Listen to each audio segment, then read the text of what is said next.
Chapter 1020. The beast deity smiled without saying a word. Gu Mengmeng then understood that the answer was still, I can't say. The answer was the same every time. Gu Mengmeng could not even feel the slightest sense of disappointment. Before she left, she hugged the beast deity and said, "Only when you raise a child will you realize the kindness of your parents. When I was being willful, I must have caused you a lot of trouble." The beast deity stroked Gu Mengmeng's back lovingly and kindly. "No, you make me feel very proud most of the time. Moreover, you even watch television with me." Gu Mengmeng chuckled. "You are probably the most indecent deity I have ever seen or heard of."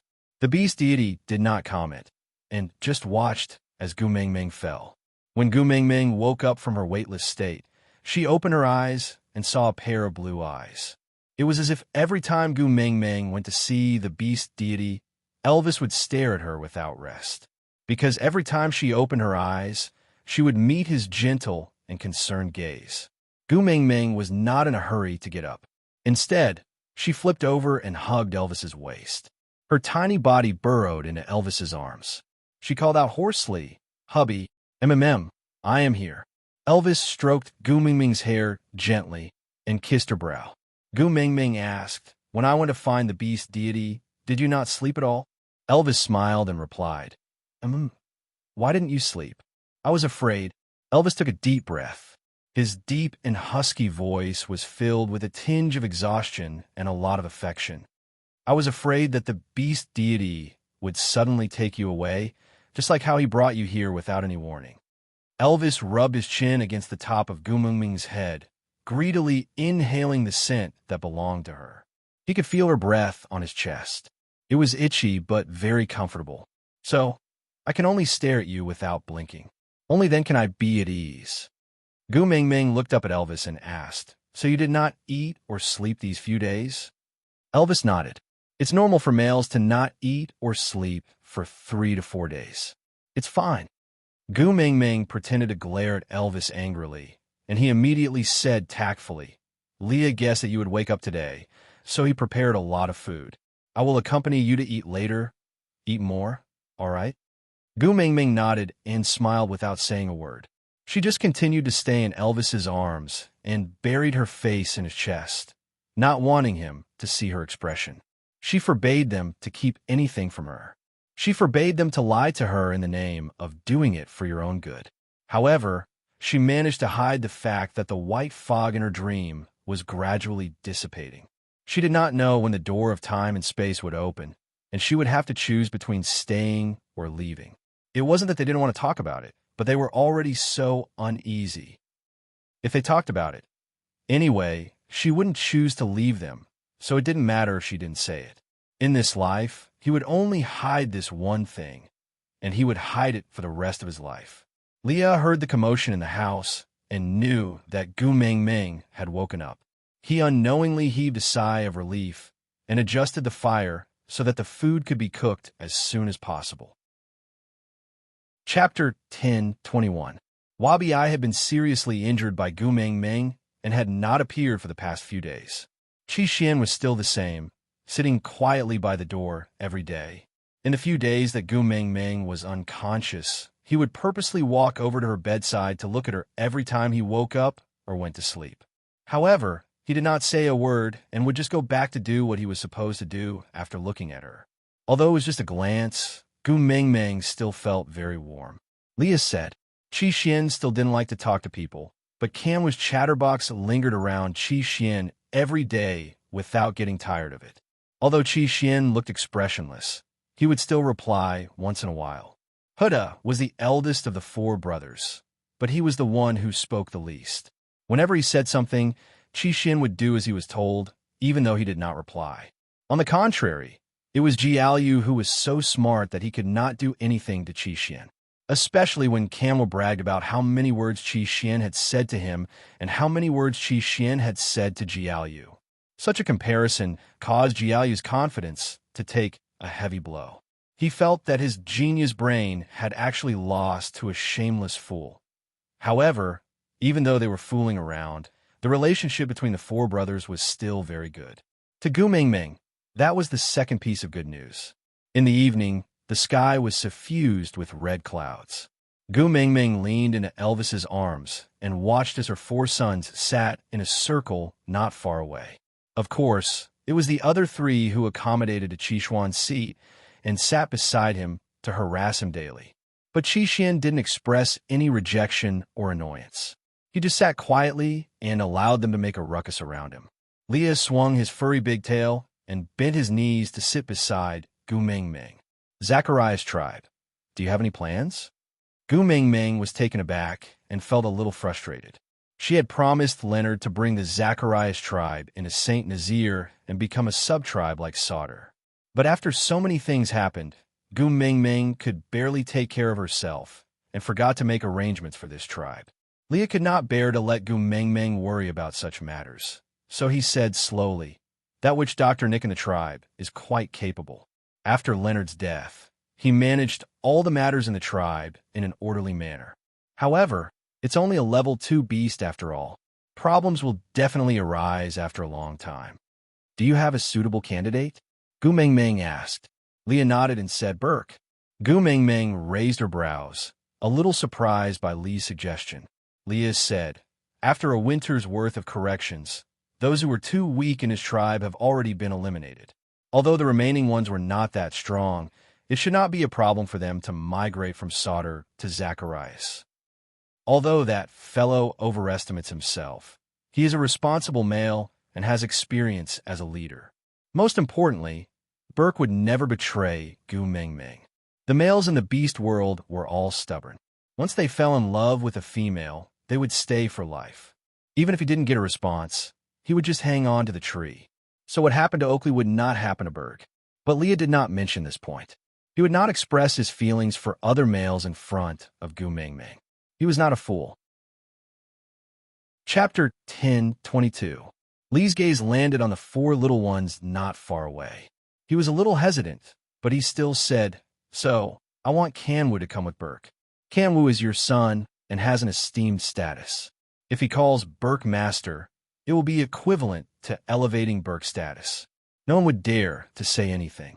Moreover, Zacharias borders the stray beast camp, and the leader here is Peter. Peter's weakness is Natalie, and Natalie will never allow Peter to harm Elvis's children. Furthermore, if anything happens to Zacharias, Peter will have to send people to help protect it. This is equivalent to turning one of our greatest enemies into our greatest allies."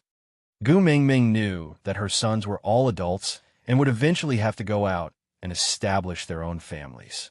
But she never expected this day to come so quickly. Her sons were not even 2 years old yet. She had just snatched back Qixuan, and now she had to send away Kanwu. If you can't bear to, we can think of other ways. Leah had already given her the most comprehensive plan, but he couldn't bear to let Gu Mingming feel heartache. Just as Elvis had said, as long as Gu Mingming was happy, raising a litter of useless wolf cubs was nothing. Gu Mingming shook her head and said, "Kanwu has already grown up. He knows what he is doing. You can discuss this matter with him. As long as he is willing, I have no objections.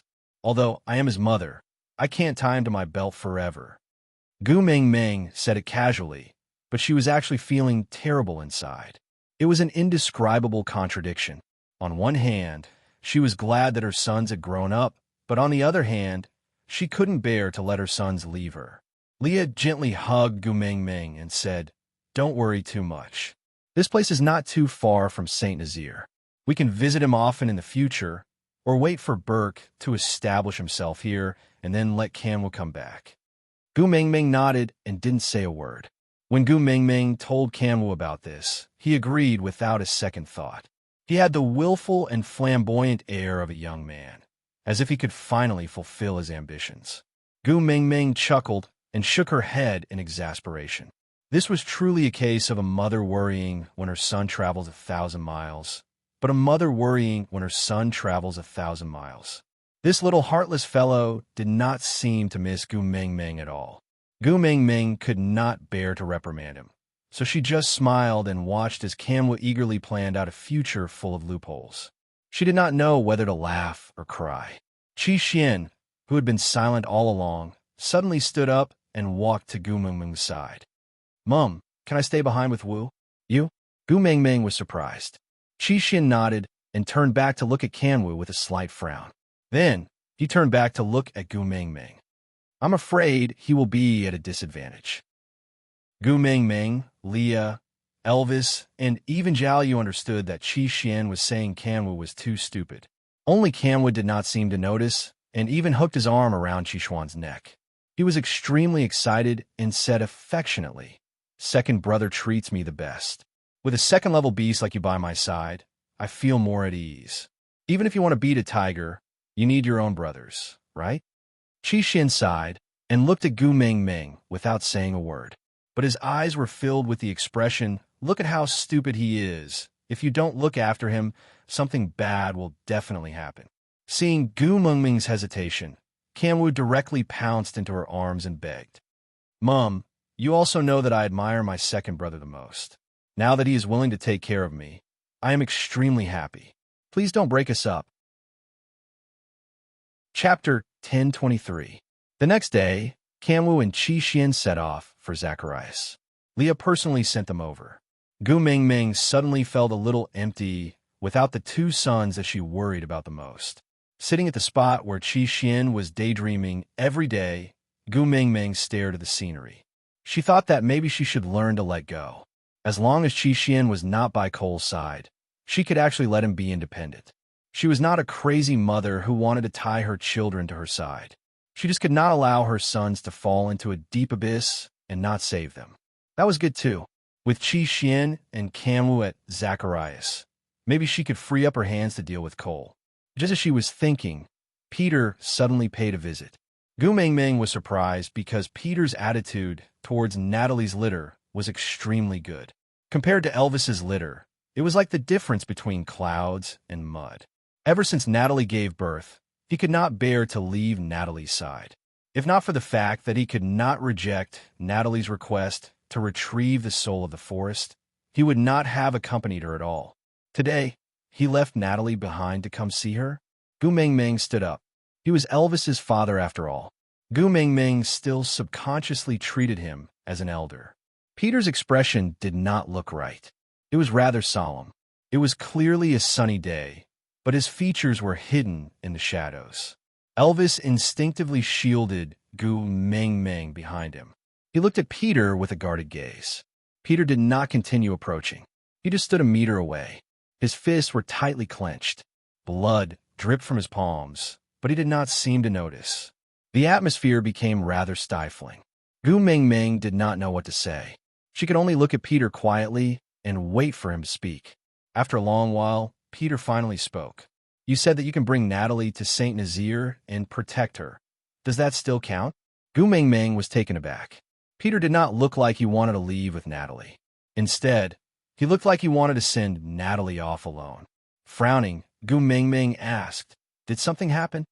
Peter looked up, his wolfish eyes bloodshot. His malevolent expression contorted his features, and his entire face was trembling, showing the limits of his endurance.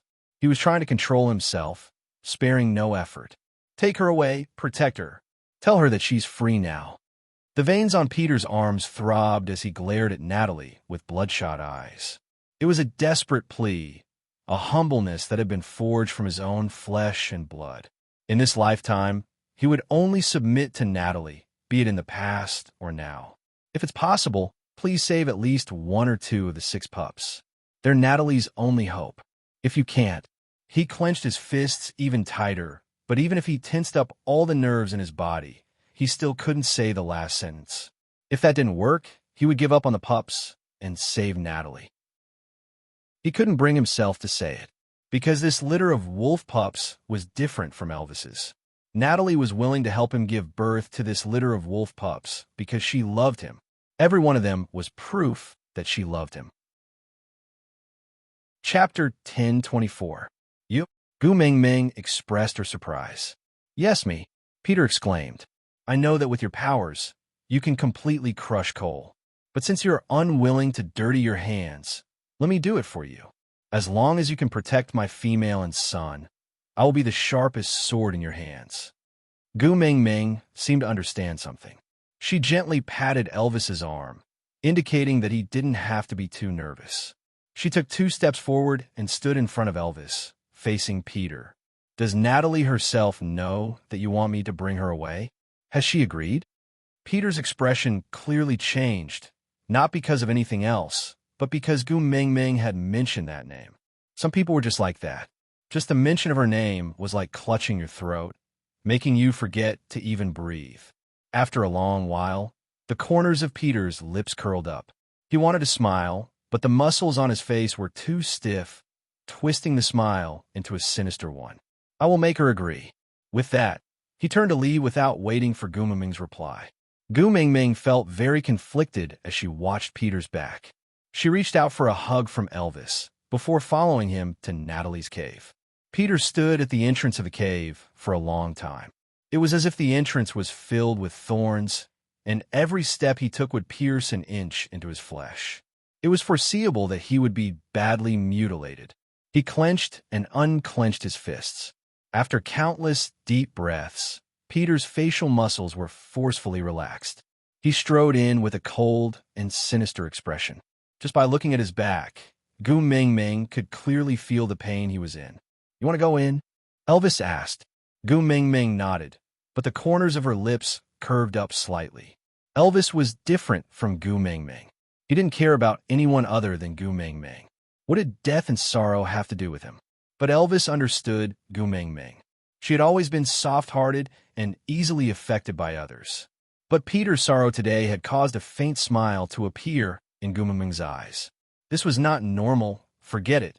As long as she wanted to do something, he would let her do as she pleased. Stepping into the cave, they saw Peter sitting boldly on one side of the bed, his head raised and chin looking at Natalie. I have decided to let you off. Congratulations, you are free now, Scram. Take your son and get out of my sight. Don't ever appear in front of me again. What nonsense are you talking about? Natalie stood rooted to the ground. After all, even when their relationship was at its worst, Peter had never spoken to her like this. You don't understand? Peter laughed coldly. Back then, you abandoned me and turned me into a stray beast. That's why I took revenge on you and imprisoned you. I was waiting for you to fall in love with me, and then I would ruthlessly trample on you. Now that I've achieved my goal, I won't waste any more time on you. So you can scram now. Natalie's face paled, and she glared at Peter. That's enough. I'm going to get angry if you continue. Chapter 1025. Natalie took 2 deep breaths and calmed down. She said with a mild expression, I have never heard of a female being able to walk back safely from the hands of stray beasts. Since you've already taken your revenge and you're tired of me, then just kill me. I won't be able to survive if I leave this place anyway. An old female like me will no longer have any males willing to mate with me and take care of me and my children. I might as well die in your hands. With that, Natalie lifted her chin, revealing the clear veins on her neck. She then picked up Peter's hand and held it against her own neck. Here, with your skills, it should be broken with just a light pinch. Peter's expression twitched uncontrollably. He quickly retracted his hand and shot a cold and sharp gaze at Natalie. It was like a wolf eyeing its prey in the night, full of danger. You are not worthy of dirtying my hands. Moreover, I want to watch you slowly being tortured to death. Breaking your neck? If I let you die too quickly, I will not be happy. Natalie patted the dirt off her body and stood up from the bed. Then, she sent the 6 little ones into Gu Ming Ming's arms and said with a smile, Daughter-in-law, help me take care of Elvis's brothers. I have to teach his father a lesson first. Perhaps he has forgotten who is the head of the family after being so friendly for so long. Gu Ming Ming nodded and shot Elvis a look. Then, the 2 of them left the cave and sat at the entrance to eavesdrop. Peter, who had been full of vigor, suddenly became a little timid. He did not know why. He had been so confident when Gu Ming Ming and Elvis were around. But now that the 2 of them had left, he did not even dare to look at Natalie in the eye. The ferocious look on his face was still there. He tried his best to play the role of a cold person, but the beads of sweat on his forehead and his throbbing temples betrayed his unease. Natalie stood in front of Peter. As he was sitting, She could barely look at him at eye level. She said, because you don't have the mating mark, so you don't have to worry about being abandoned. So you can do whatever you want, right? Peter frowned. He knew that he should roar back fiercely or use sharp words to mock her. But it was as if his mouth had been sewn shut, and he couldn't say a single word. His heart was beating extremely fast, and he had a feeling of unease and anticipation. Natalie placed her hands on her waist and lifted her chin to look at Peter. I am after all a female who has been tied up in the stray beast camp by you for 17 years. Do you think I'm still the same little female who would be scared to tears by your ferocious look in the past? Stretching out a hand, he poked Peter's forehead hard, causing his head to tilt backwards. Young and pretty female, right? Tell me, with which eye did you see it? I'll help you dig out your eyeballs and wash them so that you won't be able to see clearly. Peter's heart was pounding. Natalie's jealous, isn't she? She had never treated him so strongly before. She had always been weak and timid. Now, she dared to be so impudent because she finally believed that he couldn't bear to hurt her, right? What he had hoped for half his life had finally come true. But now, he had no choice but to push her away. Gritting his teeth, he brushed Natalie's hand away and gave her a shove. Chapter 1026. Natalie didn't seem to expect Peter to push her. After a moment of shock, she stood up and said, "You've got guts. You dare to hit me? All right. Even if you hurt me, I won't let you have it easy." Peter looked at Natalie in confusion. He had a bad feeling about this. Natalie turned her back to Peter and said, "You pushed me. I will kill your beloved female." With that, she used all her strength to dash towards the wall, looking as if she was going to smash her head against the wall and die. Peter broke out in cold sweat. He didn't even know that he could move so fast. He was already in front of Natalie when she had just taken her first step. Ugh! He groaned as he felt an intense pain in his chest. It wasn't that Natalie's collision was painful, but he knew that Natalie didn't hold back at all. She was really determined to smash herself to death. If he hadn't stopped her in time, Natalie wouldn't have survived the collision. "Are you crazy?" Peter roared as he held onto Natalie's shoulder. Natalie looked up. There was a red mark on her forehead. She looked at Peter with tears in her eyes and said, "Didn't you not want me anymore? Didn't you get sick of me and feel disgusted at the sight of me? Go and find your young and beautiful female. Why do you still care about me?" Sob. He wanted to shake Natalie off and say, "If you want to die, stay away from me. Don't dirty my place." But looking at her sobbing face, his chest felt like it was being torn apart. He couldn't say the harsh words that he could have said in the past. Humans are fearless when they have nothing. She said that because he didn't have a mating mark, he wasn't afraid of being abandoned. But that wasn't the case. He was even more afraid of being abandoned by her now than when he had the mark on her body. Compared to her love, the mating mark was not even worth mentioning. Peter's pretense crumbled in the face of Natalie's tears. His large hand caressed her back. He sighed and said, "I have really spoiled you. You even dare to hurt my beloved female. You know that I can't do anything to you, right?" Natalie looked like she was going to cry herself to death in Peter's arms. She sobbed and asked, "Are you still going to abandon me? Are you still sick of me? You even hurt yourself. Isn't it because you know that I can't let you go? You still ask such a question?" Peter frowned helplessly, but his tone was extremely gentle. But Natalie didn't buy his gentleness. She continued to cry and asked, "You never liked me, right? From the start, you treated me this because I rejected you and hurt your pride, right? Sob. You really don't like me." Peter had no choice but to hold the back of her head and said seriously, "I like you and care about you. You are the only person in the world that I can't live without. You clearly know, and you clearly believe, yet you still say such twisted words to poke at my heart." Natalie's eyes were filled with tears as she asked timidly, "But you said you were going to abandon me." Peter's heart ached along with Natalie's sobs. The ferocious look on his face had long disappeared. Facing Natalie, he had no other choice but to pamper her. So he surrendered. "I will never abandon you, never." Natalie nodded, and then raised her hand to wipe away her tears. She revealed a sly smile and said, You're not going to abandon me? Then let's talk. Out of topic, all females in the world are drama queens. Appraisal complete, report on our results last month. The final ranking of Wolfman in March was 80th.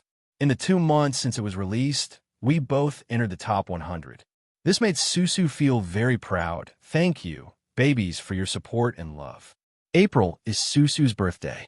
I hope we can still make it into the top 100 this month. In addition, the explosive update time is set for the 23rd. At midnight, there will be a lot of updates in one go. My babies, please look forward to it. Chapter 10:27.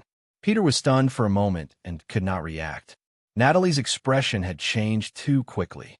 She was still so devastated just now, but now, Peter suddenly laughed and shook his head. He hugged Natalie even tighter and said, "You, after spending so much time with the stray beasts, you have actually become so sly. But this is also good. Compared to you being really upset, I would rather you were just fooling me." Natalie pushed Peter away and sat back on the bed. "You won't be able to get away with this level of sweet talk. Tell me, why did you suddenly ask me to leave?" Peter walked up to Natalie and knelt on one knee. He placed one hand on Natalie's knee and the other around her waist. With a deep gaze, he said, "Recently, I've been losing control of myself more and more." Natalie was stunned for a moment. "Are you referring to the time you woke up and ran out in the middle of the night?" Peter's body stiffened. He thought she did not know. After hesitating for a moment, Peter still nodded and said, "My body craves to kill. I cannot control it with my consciousness. At first, I was satisfied just by killing some wild beasts. But now, I have to torture and kill orcs to calm myself down. I do not even know what I am doing when I am in a state of madness. If this goes on, I am afraid that one day I will hurt you when I am unconscious." Natalie chuckled and nodded. "So you intend to send me to Elvis's side and let the messenger of the beast deity protect me?" Peter nodded his head in agreement. But Natalie smiled and continued to ask, "Then what if one day you lose control and rush to St. Nazir to hurt me? What do you hope the messenger will do?" "Kill me." Peter stammered. "In the entire beast world, only she has this ability." Natalie sighed, as if extremely disappointed. She leaned back and widened the distance between them. "It seems like you do not love me that much and do not believe that I love you." Peter's muscles tensed up instantly. He tightened his grip on Natalie's waist and pressed his lips into a straight line. He did not say a word. Natalie said, "If you had not stopped me just now, I would have knocked myself to death. Do you know that?" Peter became even more uneasy upon hearing this. Natalie continued, "Don't you understand? The current me. I can't live without you." Peter's eyes widened at Natalie's words, and he was completely stunned. Natalie leaned forward and cupped Peter's face in her hands. "We've been going around and torturing each other for 17 years. Can't we have a good life ahead of us? Peter, I could not live without you. So, for my sake, can you try resisting that bloodlust? You love me so much. Can't you do anything for me? I can't live without you, so I will definitely try to overcome it. But I can't risk you, so you can leave with Elvis and the rest first. I'll come and fetch you when I can control this desire. All right?" Natalie smiled and shook her head. "I'm your greatest courage, aren't I? If I leave, how will you have the strength to resist the desires other than longing?" Chapter 10:28. Peter chuckled and shook his head. "You have really been spoiled by me to the point of being out of control." Natalie wasn't angry. She just smiled. "Hand the children over to their elder brother and sister-in-law for a while. I will focus on accompanying you." Peter nodded and buried his face in Natalie's thigh. A warm feeling spread from the left side of his chest to the rest of his body. Looking back now, he finally understood that the coldness in the past was called loneliness. Although Elvis was unwilling, he couldn't resist Gu Mengming's pleading gaze and reluctantly brought the entire nest of cubs back. He gritted his teeth. Those 4 huge troublemakers had just reached adulthood. 2 of them had yet to be chased away, and now there were 6 more. Just the thought of it gave him a headache. Elvis decided that after Peter's matter was settled, he would definitely fling those 6 meat buns in his face and have a proper duel with him. But luckily, Gu Mingming didn't personally carry those 6 milk buns. Instead, she threw them to Huda and Jiaoyu. Huda had always been steady and had the experience of taking care of his 3 younger brothers. So it wasn't difficult for him to take care of the 6 little uncles. More importantly, they could communicate in beast language, which was even better than Gu Mingming's. The cave that the 4 brothers had snatched back was not far away. So even though Huda had taken the 6 little ones away, Elvis would definitely be able to rush over to help as long as Huda or Jiaoyu howled at the top of their lungs if there were any problems. This was an era where communication was based on howling and transportation was based on walking. Leah had yet to return from sending Qi Xian and Kanwu off, while Huda and Jiaoyu were in another cave with the 6 milk buns. Gu Mingming's side was rather peaceful. She was already used to sitting where Qi Xian had sat in a daze. Elvis had become her personal sofa, using his chest to accommodate her. If Wabi-Ai wasn't in the way, Elvis would feel even more perfect.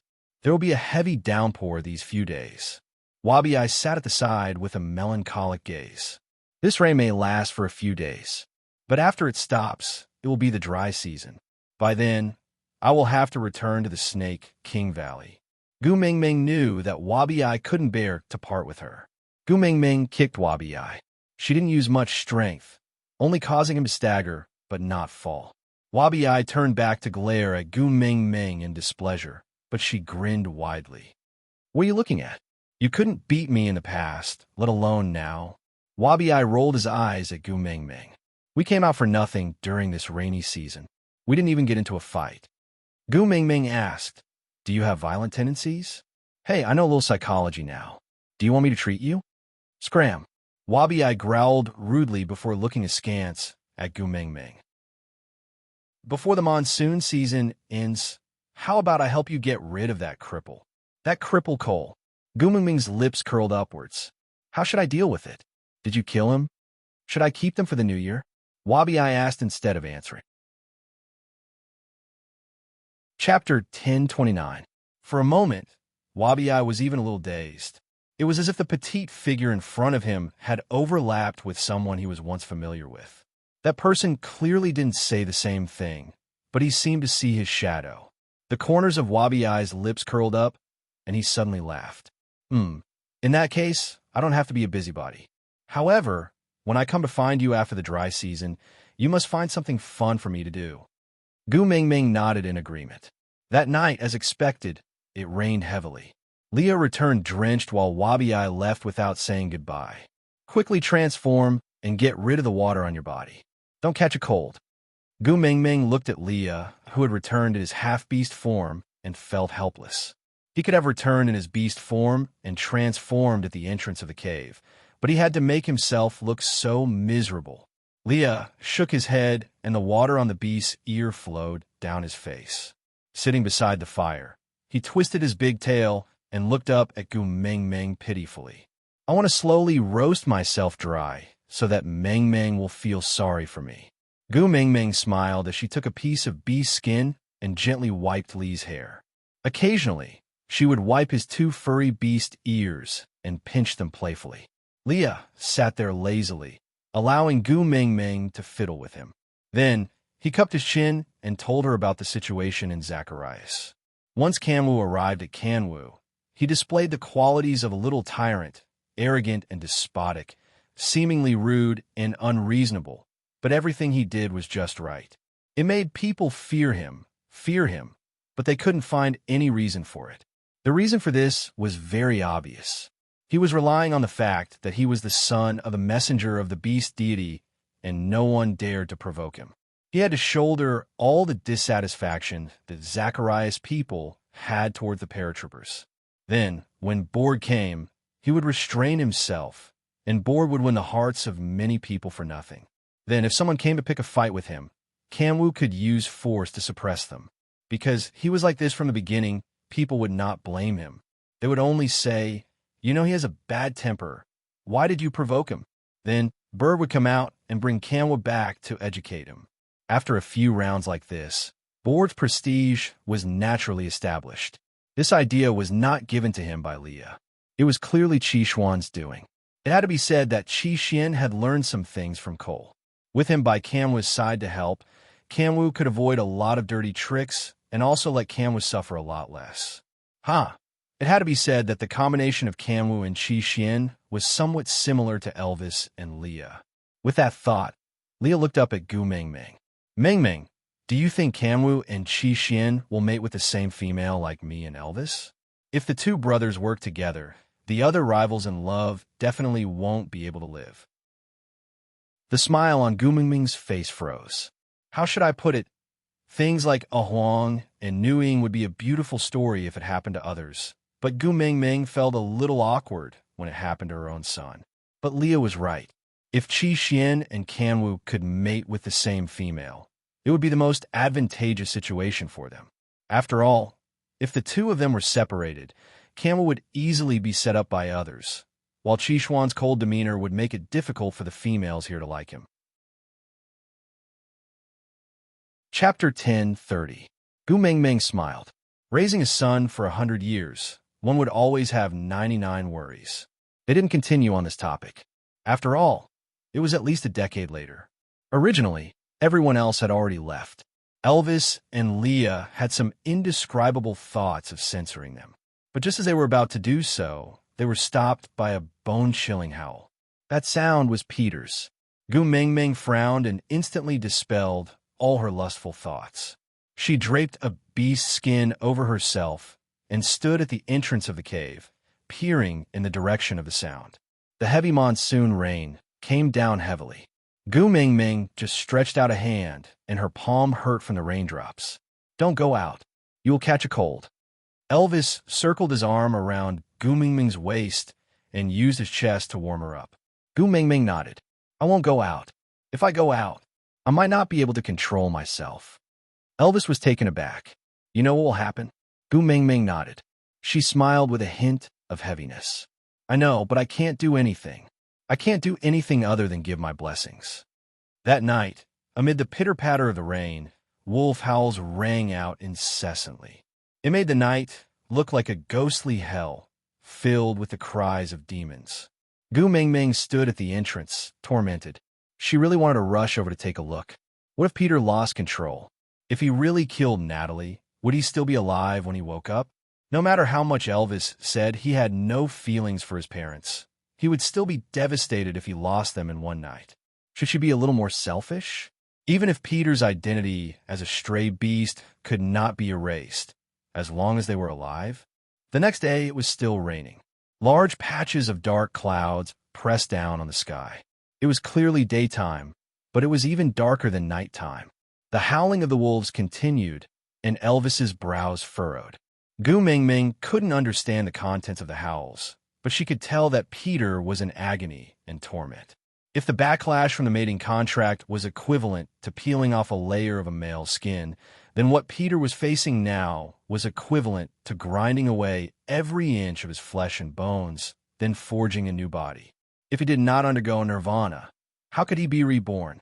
To burn away all the impurities of being a stray beast, it must be very painful. This kind of torture lasted for a full 4 days. On the morning of the 5th day, the sky cleared. Gu Mengmeng walked out of the cave and did not say a word. She just looked into the distance, quietly. After a long time, a small black dot slowly moved in their direction. It gradually became bigger, and its silhouette gradually became clearer. Peter, who was in a sorry state, walked over slowly with Natalie in his arms. Both of them had obvious injuries on their bodies. Peter was also at his limit. It was his belief that he could not let anything happen to Natalie that had supported him to walk over step by step. Gu Mengmeng left Elvis's arms and said, "Elvis, Leah." The two of them understood and stepped forward. Leah took Natalie from Peter's hands, and Peter only said one sentence, "Save her," before fainting. Elvis stood at the side and caught Peter steadily. He carried him over his shoulder and walked back into the cave with Leah. Chapter 10:31. Gu Mengmeng sat beside Natalie. Although he was an elder, it was still inconvenient for Leah to take care of some matters. So even though Leah didn't want Gu Mengmeng to be tired, Gu Mengmeng still insisted on taking care of Natalie herself. Taking off the torn bee skin, Gu Mengmeng personally cleaned Natalie's wounds bit by bit. Because of Snake's battle experience, Gu Mengmeng could tell at a glance that the wounds on Natalie's body had been left by a wolf's claws. But which wolf, it went without saying. Natalie's skin was very fair because she had not been exposed to the sun all year round. Even though she had gone out for walks after reconciling with Peter and her complexion was much better than before, it was still an unhealthy whiteness. But now, she was as white as snow without a single speck of dust. Gu Mengmeng frowned and covered Natalie with the beast's skin. She then turned back to Leah. "I've seen the wounds too. Although there are many of them, none of them are fatal. These wounds would not even be worth mentioning if they were on a male. But Natalie is a female, and one with a weak constitution who had just given birth. So what might not be a big problem for others might be fatal for her." Leah nodded. "That's right. Firstly, the wounds are healing too slowly. Secondly, she has lost too much blood." Gu Mengmeng turned back to look at Natalie. She held her hand gently. "It was not easy for you and Peter to get together. You won't give up on him just like that, right? You still have 6 newborn babies. Don't you want to see them grow up day by day and evolve again and again? Natalie, stay strong. You must hang in there, understand?" Elvis hugged Gu Mengmeng. "Because of them, you haven't had a good night's sleep for a few days. Since you're fine now, go and rest." Gu Mengmeng was really exhausted, so she didn't say anything else. She obediently returned to the small bed prepared for Qi Xian and fell into a deep sleep. By the time she woke up, it was already nighttime with a bright moon and few stars. Peter had already woken up. Disregarding the injuries on his body, he stayed by Natalie's side in a daze. He held Natalie's hand tightly with both hands, as if afraid that Natalie would disappear the moment he let go. Gu Mengmeng walked to Natalie's side and used the back of her hand to touch Natalie's forehead. She frowned and said, "Leah, go fetch a basin of water and prepare 2 soft bee skins for me." Leah did not ask why and did as he was told. Gu Mengmeng washed the bee skin and placed it on Natalie's forehead. She sighed and said, "She is running a fever. It should be caused by an external wound. If only there were antibiotics, but this place." Leah kissed Gu Mengmeng's forehead and smoothed her brows. "Leave it to me, don't worry." "Yes." Gu Mengmeng nodded her head. Although Leah usually ignored the external injuries of males, he was a witch doctor after all. He knew many herbs that Gu Mengmeng did not know, and some common knowledge in the beast world that Gu Mengmeng did not understand. She chuckled.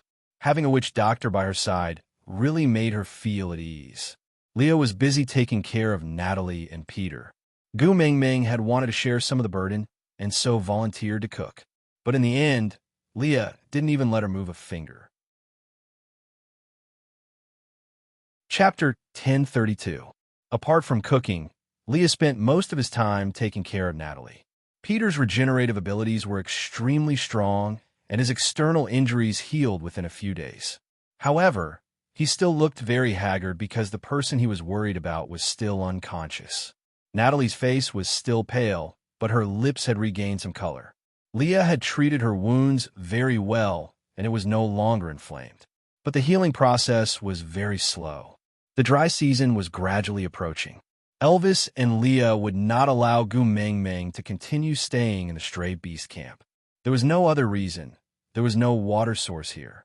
They had to either return to Sauter or St. Nazaire. They had to set off immediately to reach their destination before the water source dried up. Natalie's injuries were not suitable for long journeys, and she definitely could not follow Gu Mengmeng. But Peter was no longer suitable to stay here as the king of the stray beasts.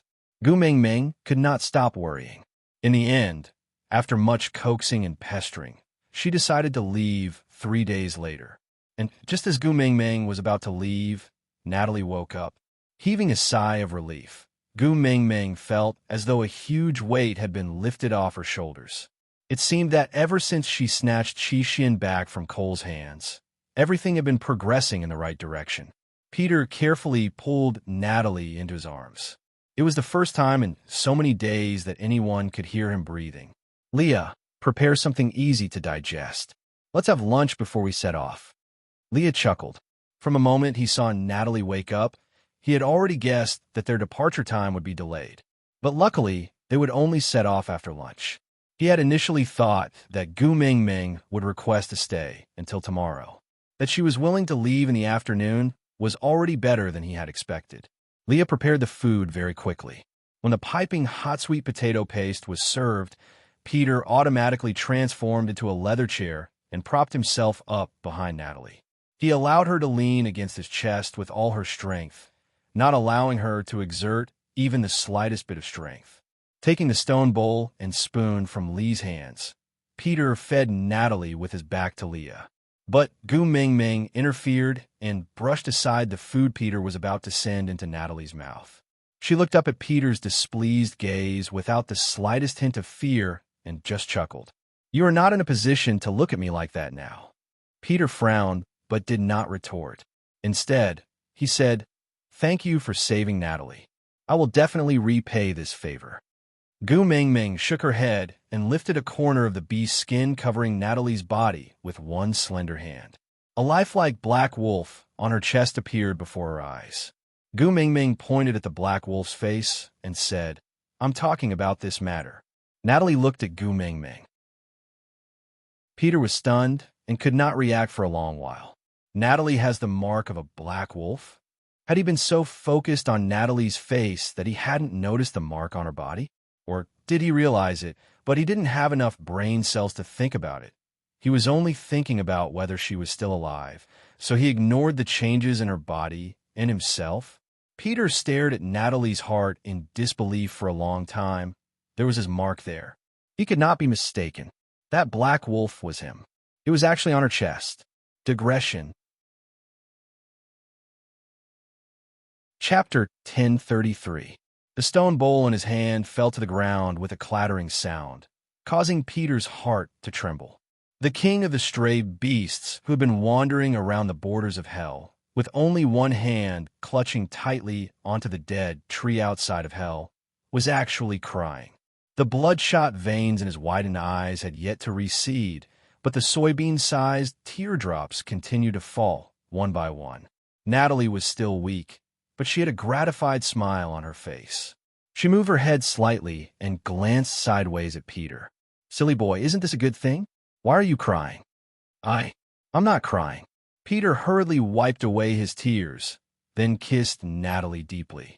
After a long while, he said in a trembling voice, "The thing that I didn't even dare to dream of has actually come true. I am your partner now. I can stay by your side to take care of you and the children. Yeah, you are my partner, my only partner, my most beloved partner, the partner who will always be by my side." Natalie gently caressed the side of Peter's face, her smile exceptionally gentle. But how can it be? Peter was extremely confused.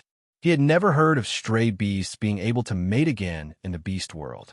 Natalie and Gu Mingming exchanged a smile, a tacit understanding between females.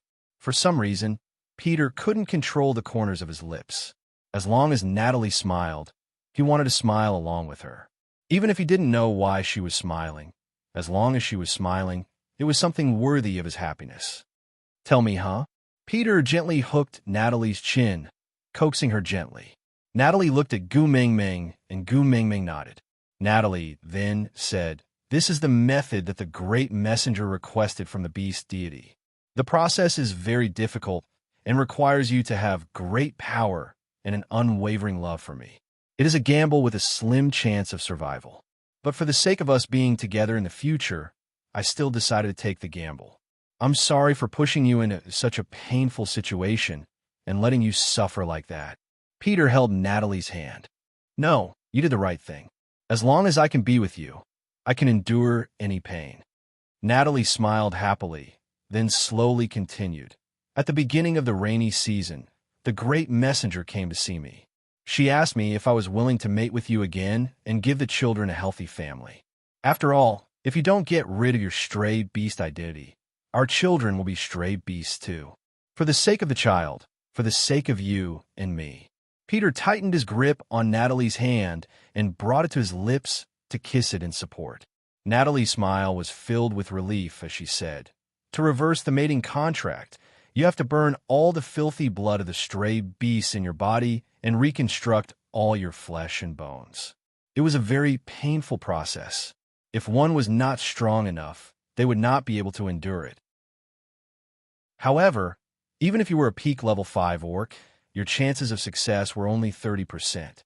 Because in order to cleanse the impurities in your blood, only my blood can be used. During the reconstruction process, you will fall into madness because of the pain, and you will have the most primitive desire for my blood. So, if you love me less, you will not be able to control yourself and directly bite my neck to suck my blood. Chapter 1034. Natalie patted Peter to comfort him. She chuckled. "Didn't we succeed now? So don't be afraid. Everything is fine now." Peter frowned. He still looked at Natalie, his heart aching for her. She was covered in wounds and had only woken up after being unconscious for so many days. It was all because of him. "So this is the reason why I've been so bloodthirsty and violent recently?" Peter asked.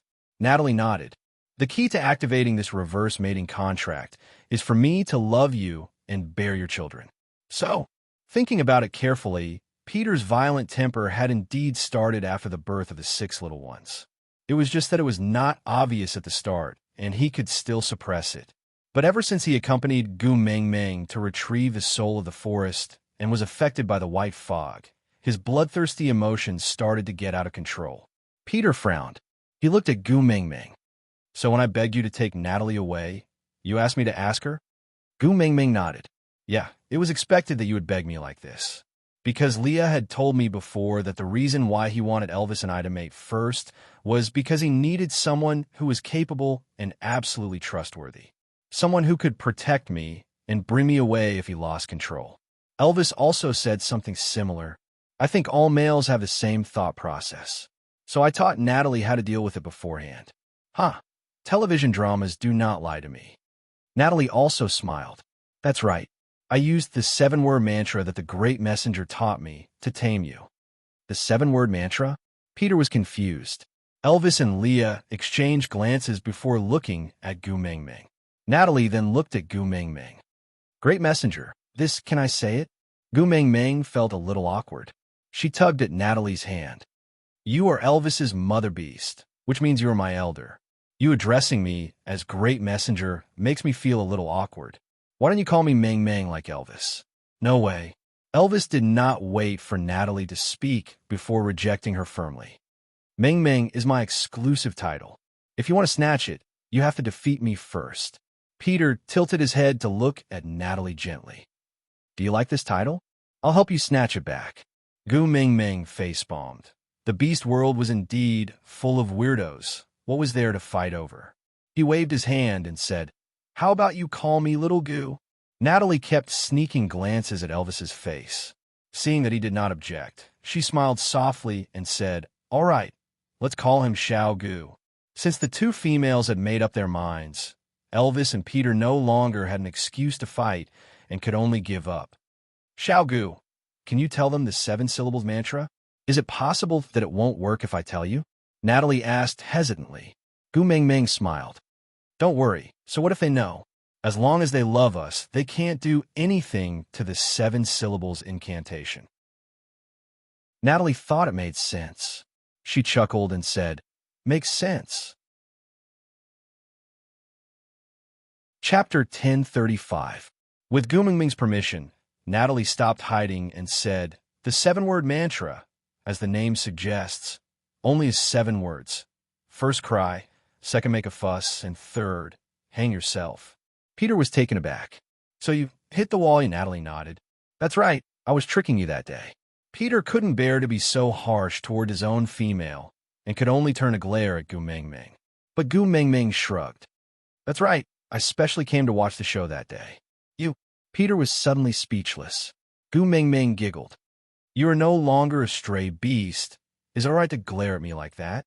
My father only has me as his precious daughter. He doesn't even bear to scold me or glare at me. Aren't you afraid that if he gets angry, Gu Meng didn't elaborate further but just glanced at Natalie. Peter instantly admitted defeat. He couldn't afford to offend this in-law. Gu Mingming laughed heartily and threw herself into Elvis's arms. "Hubby, your father is such a coward." Elvis also snorted in agreement. He recalled how arrogant Peter was in the past, like a god controlling their lives and deaths, coldly watching as the brothers killed each other. But now he was acting so cowardly. Actually, Elvis now really had a higher opinion of Peter. Males had never been afraid of fighting fiercely. But to reign in his vicious aura and admit defeat for a female was the proudest thing for a male in the beast world. Outside, he was an untamed wolf, but in front of his own female, he could only be a cowardly husky.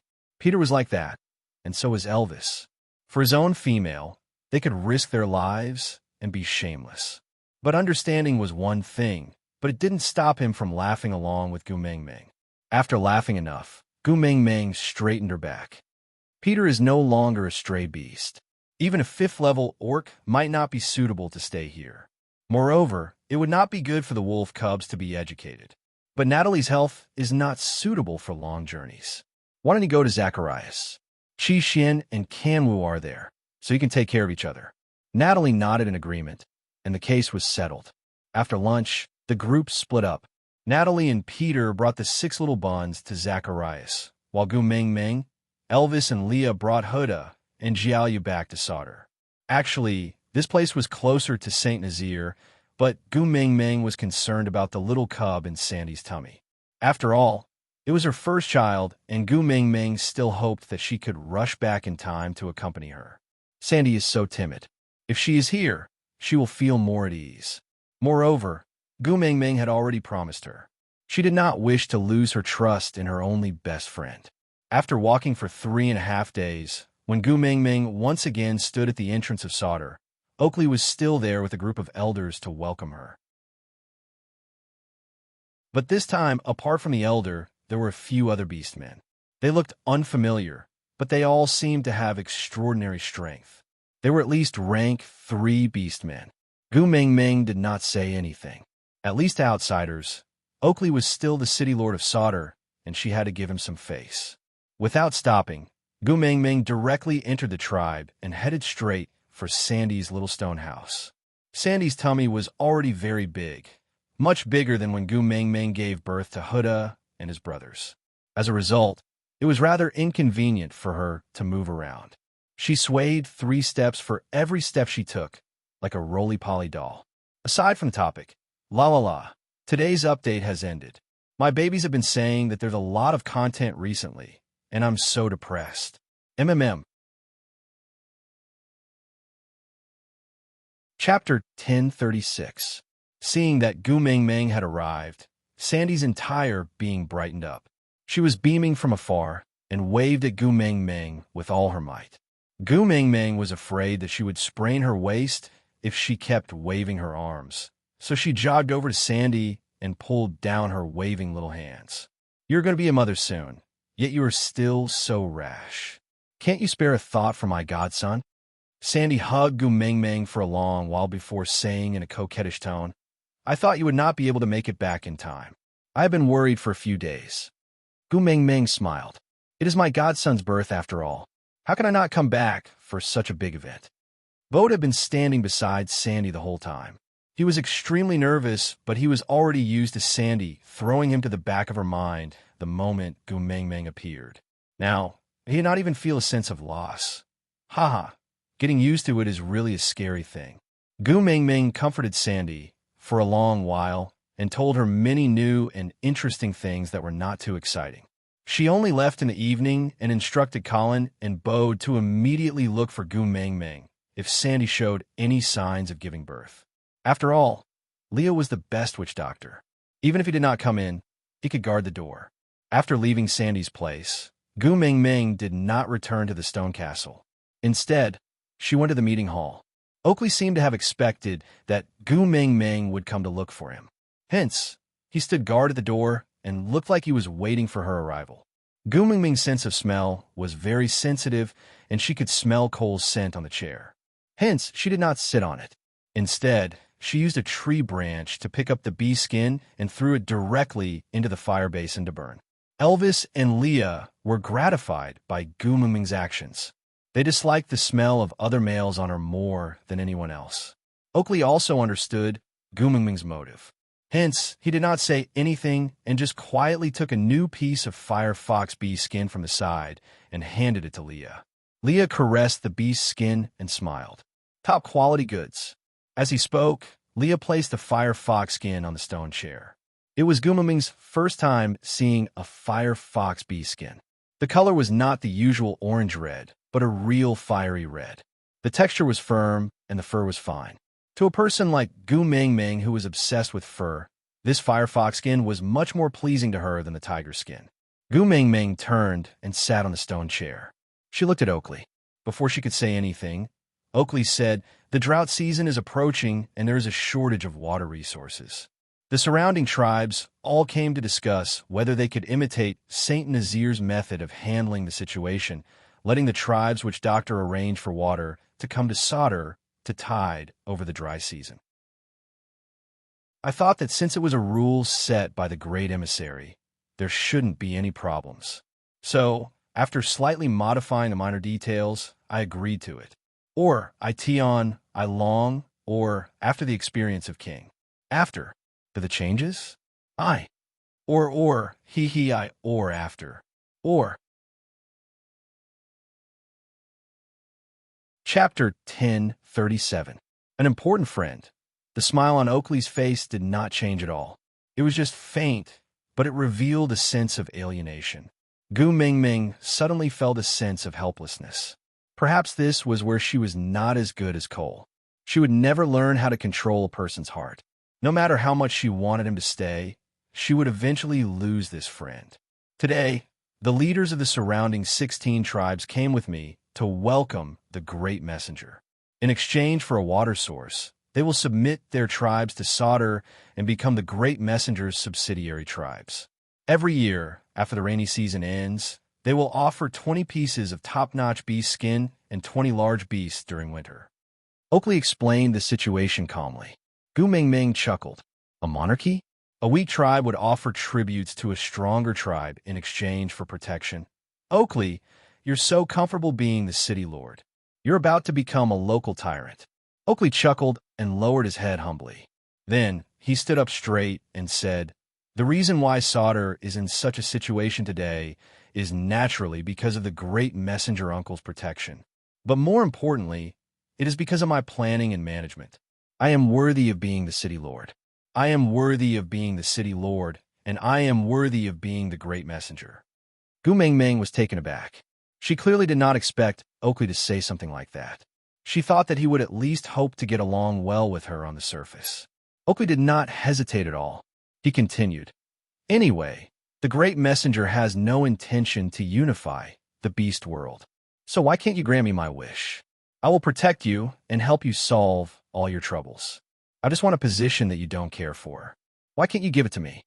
The beast world had its own survival rules. Every tribe had their own independent or even opposing rules. Every tribe also had their own habits. There was even a food chain between the predator and the prey. Unify? That was something that was impossible to achieve. Moreover, Gumaming actually liked the way the beast world was now, living in a relaxed and comfortable manner with the tribe as a unit. She did not know how the other tribes were like, but at least Saint Nazir used to have a beautiful life other than the annoying Nina.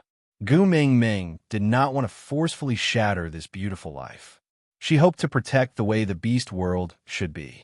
But Oakley, after staring at Oakley for a long time, Gumaming asked calmly, "Oakley, are we not going back?" Oakley chuckled, tilted his head, and asked softly, "Lord Emissary, you are the one who has abandoned me. Where do you want me to go?" "I didn't," Gumaming blurted out. Oakley said, "When the great messenger left with the people of Saint Nazir, but left Barit and me behind, didn't she already abandon us?" Or, in the eyes of the great emissary, that kind of degree is not considered abandonment? Gumaming was speechless. The decision back then was correct in the grand scheme of things, but it was ultimately a disappointment to Oakley and Barit. Oakley's tone was not sharp. It was even very calm. He said, "Lord Emissary need not be upset. I have no intention of blaming you. Your decision is correct. It is the best decision for the tribe. Oakley did not reprimand you for anything. He only rearranged his position. This position was not that of friend." Chapter 1038. Oakley lowered his head and said, "We'll talk about it when the time comes." Gu Mingming did not force him. She just stood up and walked out. When she passed by Oakley, she stopped in her tracks and kept silent for a moment before saying, "I only hope that you don't do anything that you will regret." Oakley didn't reply, and Elvis carried Gu Mingming away.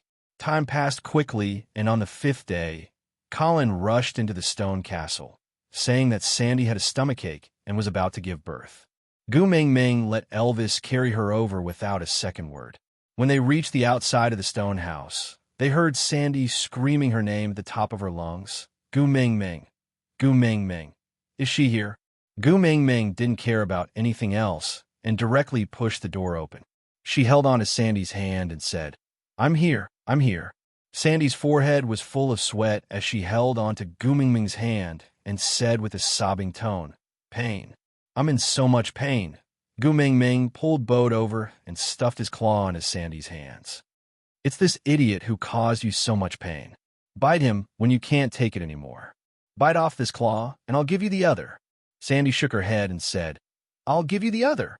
Sandy held on to Bode's arm with both hands and nodded at Gu Mingming solemnly. Gu Mingming had experience in giving birth, but she didn't have any experience in delivering a baby. Thinking about it, when she was giving birth, Leah was the one holding her head and Elvis was the one delivering the baby. Should she call Elvis in? But it didn't seem suitable. Bode's heart ached to see Sandy in so much pain, but he still had to lick the baby's placenta. Looking around frantically, Bode called out Colin. Colin had just entered with a basin of hot water when he heard Bode's call. He hurried over and asked, "What's the matter?" Bode grabbed Colin's hand and handed it to Sandy. He then looked at Colin and said, "You take my place this time. When Sandy gives birth to your baby, I'll return you a claw." Colin was dumbfounded, and before he could understand what was going on, Sandy bit down on him. It was so painful that Colin howled, "Roar!" Elvis and Leah, who were at the door, were shocked. Why was it that all hairy people gave birth to children by females, but Sandy's family gave birth to males? Gu Mingming's heart ached for Sandy. She washed a small piece of bee skin and then sat on the bed, hugging Sandy's head. She used hot water to wipe her face and comforted her. "Sandy, adjust your breathing. Don't hold your breath." In Sandy's eyes, Gu Mingming was the main pillar of support. She was flustered and helpless and did not know what to do, so she did whatever Gu Mingming said. Adri washed the hide. Gu Mingming threw the bee skin in her hand to Sandy's other bear partner. When Sandy gave birth, Adali was also running around in a panic. Hearing Gu Mingming's instructions, he started to work like a robot. He took turns to wash the 3 pieces of bee skin and passed it to Gu Mingming after he was done. Then, he took over the one in Gu Mingming's hand and started to wash it again. Because he was too nervous, a few pieces of the animal skin had been washed away. He had never been afraid of being cut open, but now his hands were trembling. Gu Mingming grabbed the bee's skin and wiped Sandy's face while shouting, "What the hell are you all panicking for? I'm guarding here. What are you all afraid of? Calm down." Chapter 1039. Sandy gave birth to 3 leopard cubs this time. They were about the same size as when Hutta and the rest were born, but Sandy's physique was not as good as Gu Mingming's, so it took more effort to give birth than Gu Mingming. But Sandy was an orc, so her recovery ability was much stronger. So, when Gu Mingming placed Sandy, who was exhausted after giving birth, down and brought Colin, whose hands were covered in blood, out of the house, Elvis and Leah were looking at her with a snicker. Gu Mingming was also extremely tired. Sandy was the one giving birth, but why did she feel that she was the one who had been exerting herself? She leaned into Elvis's arms, exhausted, and pointed at Colin. "Leah, apply some ointment on him. He's a scapegoat." Leah was already prepared, so he calmly applied medicine on Colin's wound. Then, he teased, "Elvis and I were listening at the door, just now. If not for the fact that you were a female, I would have thought that Sandy gave birth to your cub." Colin's expression turned serious. Gu Ming Ming was listless in Elvis's arms. She felt even more tired than when she gave birth to the 4 cubs when she accompanied Sandy. She pointed at Colin. "It's all because the males in Sandy's family are so useless. They only know how to panic when something happens. TSK. Colin was the strongest among the males in Sandy's family. He was too embarrassed to retort after Gu Mingming's disdain. He just lowered his head and said, "I'll work harder in the future." Gu Mingming waved her hands. "It's useless to make up for congenital deficiencies. Go back and tell Bode not to just take care of the young one, but to arrange for people to take care of Sandy for me. If Sandy, suffer any grievances during her confinement period, I'll break all 4 of his claws." Colin shrank back and replied, "Got it." After Leah bandaged Colin, he followed Gu Mingming back to the stone castle. Gu Mingming was also extremely tired after a day at Sandy's. She fell asleep not long after she went to bed. The next day, Colin came to invite Gu Mingming early in the morning, saying that Sandy was looking for her. Gu Mingming did not ask what was the matter. She just washed her face and went over. The 3 leopard cubs squeezed into Sandy's arms and whimpered. Sandy was glowing with motherly instincts. As he had often helped Gu Mingming take care of the 4 little ones, he could easily take care of his own children and was not flustered. Seeing Gu Mingming, Sandy raised her hand and said, "Gu Mingming, come quickly." Gu Mingming held Sandy's hand and sat beside her. She reached out her hand and gently stroked the little leopard, the corners of her lips curling up unknowingly. He then turned back and stared at Huda and Jiaoyu bitterly, saying, "My son used to be this adorable too." Huda remained calm and shook his head helplessly. Jiaoyu's mouth twitched as he sprawled on Gu Mingming's knees. "Mum, are you despising me now?" Gu Mingming sighed and pushed him. "You're not suitable to act cute now. Even your uncle is cuter than you." Jiaoyu held his chest with one hand and pretended to be hit by an arrow as he fell backwards onto the ground. "Mother, you hurt my heart too much." Sandy chuckled at Jiaoyu's teasing. "Don't be sad. Mother-in-law thinks you are cute. You are very, very cute." Jiaoyu immediately stood up and tilted his head at Sandy with a smile. "I knew mother-in-law treats me the best." Gu Mingming smiled and did not say a word. Chapter 1040. Gu Mingming nodded. "Is it about the naming?" "Yeah." Sandy's eyes were sparkling. She really liked the names of Huda and his brothers. Although they were meaningless words in the beast language, she really liked them. They had a unique style that she could never think of. Joseph, Johnny, Yogner. Gu Mingming announced the names that she had long thought of. Sandy was a little disappointed. She thought they would be like Huda and his brothers, those names that had no special meaning but were very unique. Gu Mingming saw the struggle on Sandy's face. "What's wrong? You don't like them?" Gu Mingming had specially discussed with Leah. These names had special meanings in the beast world. Moreover, the first word was the same, so it was obvious that they were from the same family. Sandy shook her head. "It's not that I don't like them. It's just that I thought they would be names like Huda and his brothers, nice and special." Gu Mingming smiled. "When the 3 little ones grow up, if they also like Huda and his brothers' names, they can go and fight with them. If they win, they can snatch their names." Sandy patted the 3 little ones' heads and said, "Did you hear that? Your godmother taught you to be a brave child. You have to fight for what you like." Gu Mingming burst out laughing. Sandy was no longer just her best friend, right? She was at the level of a brainless fan. No matter what she did, Sandy could always come up with a good reason. Actually, Gu Mingming was just saying it casually to tease the children. Joseph, Johann, Jogner. Sandy repeated the 3 names with a smile. Her eyes were filled with gentleness. Gu Mingming nodded.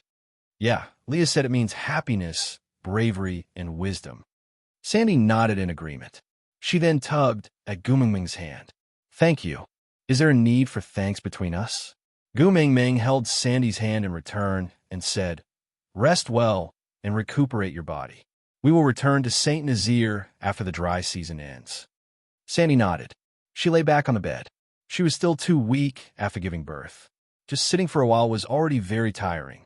Gu Mingming played with the little leopard for a while more before returning to her stone castle. The dry season did not affect Sauter much, although there was only one well, and even if they kept drawing water every day, the supply was still limited.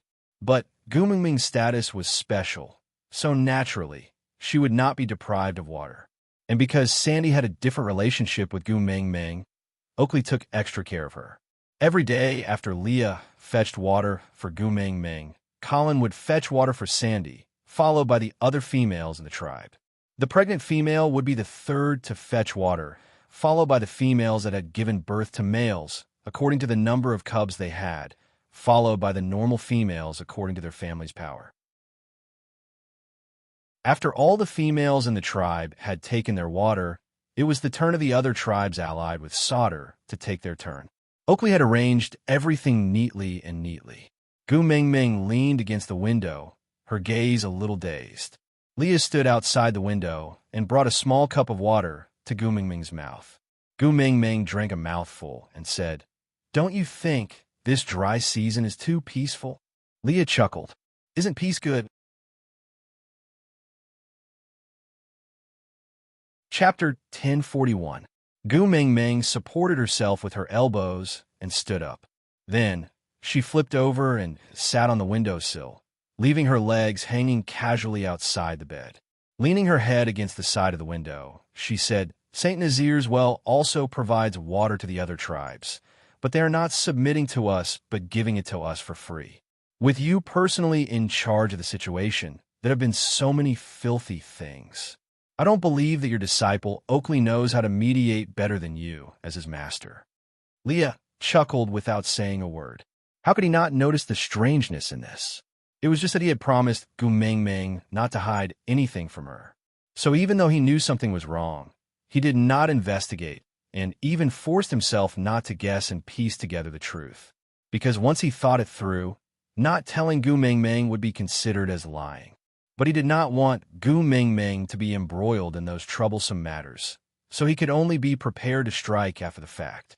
Anyway, their Gu Mingming was extremely powerful, and with Elvis, the black-faced great guardian, no one could cause any trouble. So, as long as no one was plotting against his Gu Mingming, he could pretend he did not see anything. Gu Mingming continued leaning against the window. "It's too calm, so calm that it's strange. I keep feeling that a storm is brewing." The moon was already full for the second time. Unknowingly, Gu Mingming had returned to Sauter for more than a month. Everything had been unbelievably peaceful for the past month. Every morning, Gu Mingming would go to Sandy's place to play with the little leopards. The little ones were very close to Gu Mingming, and each of them was chubby and adorable. Sandy's body was also recovering well. Every day, she would share with Gu Mingming what adorable yet speechless actions the little ones had done. At noon, Elvis would bring Gu Mingming back to the stone castle, while Leah would definitely have lunch waiting for her. This was clearly the peaceful life that she had been dreaming of, but for the past month, she had been getting more and more fearful day by day. She kept feeling that something was brewing, little by little like a snowflake rolling down from the top of a snowy mountain. By the time you discovered it, it would have become an unbearable avalanche that you could not avoid in time. There was always a sense of imminent danger, as if a hand was strangling Gu Mingming's throat, making her feel extremely uneasy.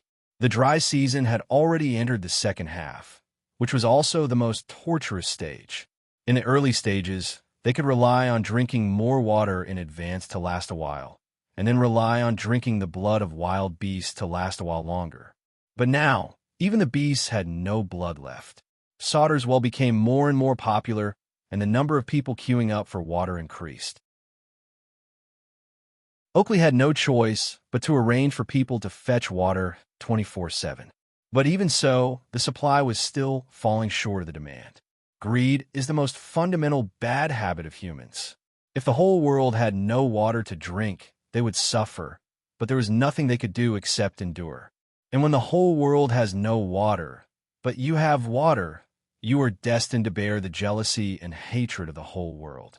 In the past, Sauter's source of life was hidden and outsiders did not know about it all. But when Oakley announced this resource, so what if it was the messenger's tribe? When the well in St. Nazaire was first dug, how many people did not hesitate to offend the messenger of the beast deity and steal openly and covertly just for water? In the end, Gu Mingming had to open up the water source so that everyone could queue up for water. Although the queue was longer, it was not a big problem as it was relatively fair. But Oakley, the water source, was only supplied to the 16 surrounding tribes that had surrendered. Chapter 1042. Finally, on a hot and stuffy night, Gu Mingming was woken up by the noises of fighting. When she opened her eyes, she realized that Elvis was already in a battle-ready state. Leah was guarding the entrance of the stone castle, with Huda and Jiaoyu beside him.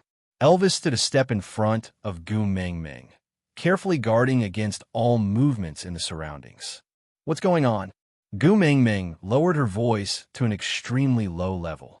Everything here gave off a feeling that made one tremble with fear, and one could not help but feel oppressed.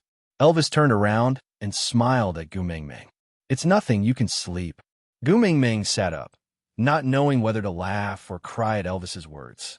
This atmosphere is like a graveyard. Who can still sleep? "What's going on?" Elvis carried Gu Mingming into his arms. "There should be enemies invading, but it's very strange." Gu Mingming frowned. "Invading? Stray beasts?" Elvis shook his head. "I'm not sure yet." Gu Mingming took a deep breath. "Let's go to Sandy's place." Elvis did not say much and just followed her instructions. Gu Mingming was already standing at the peak of the beast world. No enemy could possibly hurt her. But if they made use of the people she cared about, it would be a different story. Leah was right about one thing. It was better to protect one's weak spot behind one's back. When Elvis carried Gu Mingming out, Leah brought Huda and Jiaoyu along with him. And when they reached Sandy's house, Gu Mingming's heart froze. Sandy hugged Lu Xiao in her arms and curled up in a corner. Beside her was Bode, who was covered in blood and holding on to his last breath, protecting her and the children. The other partners had already been beaten back to their original forms. They were piled up at the entrance, covered in blood. And above these corpses sat a person, Cole. Without a word, Gu Mingming rushed to Sandy's side to protect her. Then, she glared at Cole with her guard up. Leah understood and brought Huda and Jiaoyu to Sandy's side. Then, he said, "You two, protect your mother-in-law and brothers well." Huda nodded and did not speak. Jiaoyu narrowed his eyes and glanced at Cole, who was like a god of death, but did not say a word. It wasn't that he didn't understand, but with his and Huda's current status, if they insisted on standing out, they would only be burdens. What Leah wanted them to do was to stay with Sandy and not run around so that they could concentrate on protecting her if a fight broke out. Jiaoyu was a child that Leah had personally taught, so Leah was very assured of him. Although he would usually say something that would drive people crazy, he was still very reliable when it came to critical moments. Hence, he didn't waste any more time explaining. He just crouched down and started to treat Bode's injuries. Gu Mingming surveyed her surroundings. There was no one else but Cole. Only then did she relax a little. Taking 2 steps forward, Gu Mingming laughed out of anger. She looked up at Cole and said, "You should know that my family and friends are all my weaknesses. If you control them well, you can threaten me and make it difficult for me to take a single step. But if you really hurt them, I will go crazy, so crazy that you will die without a burial."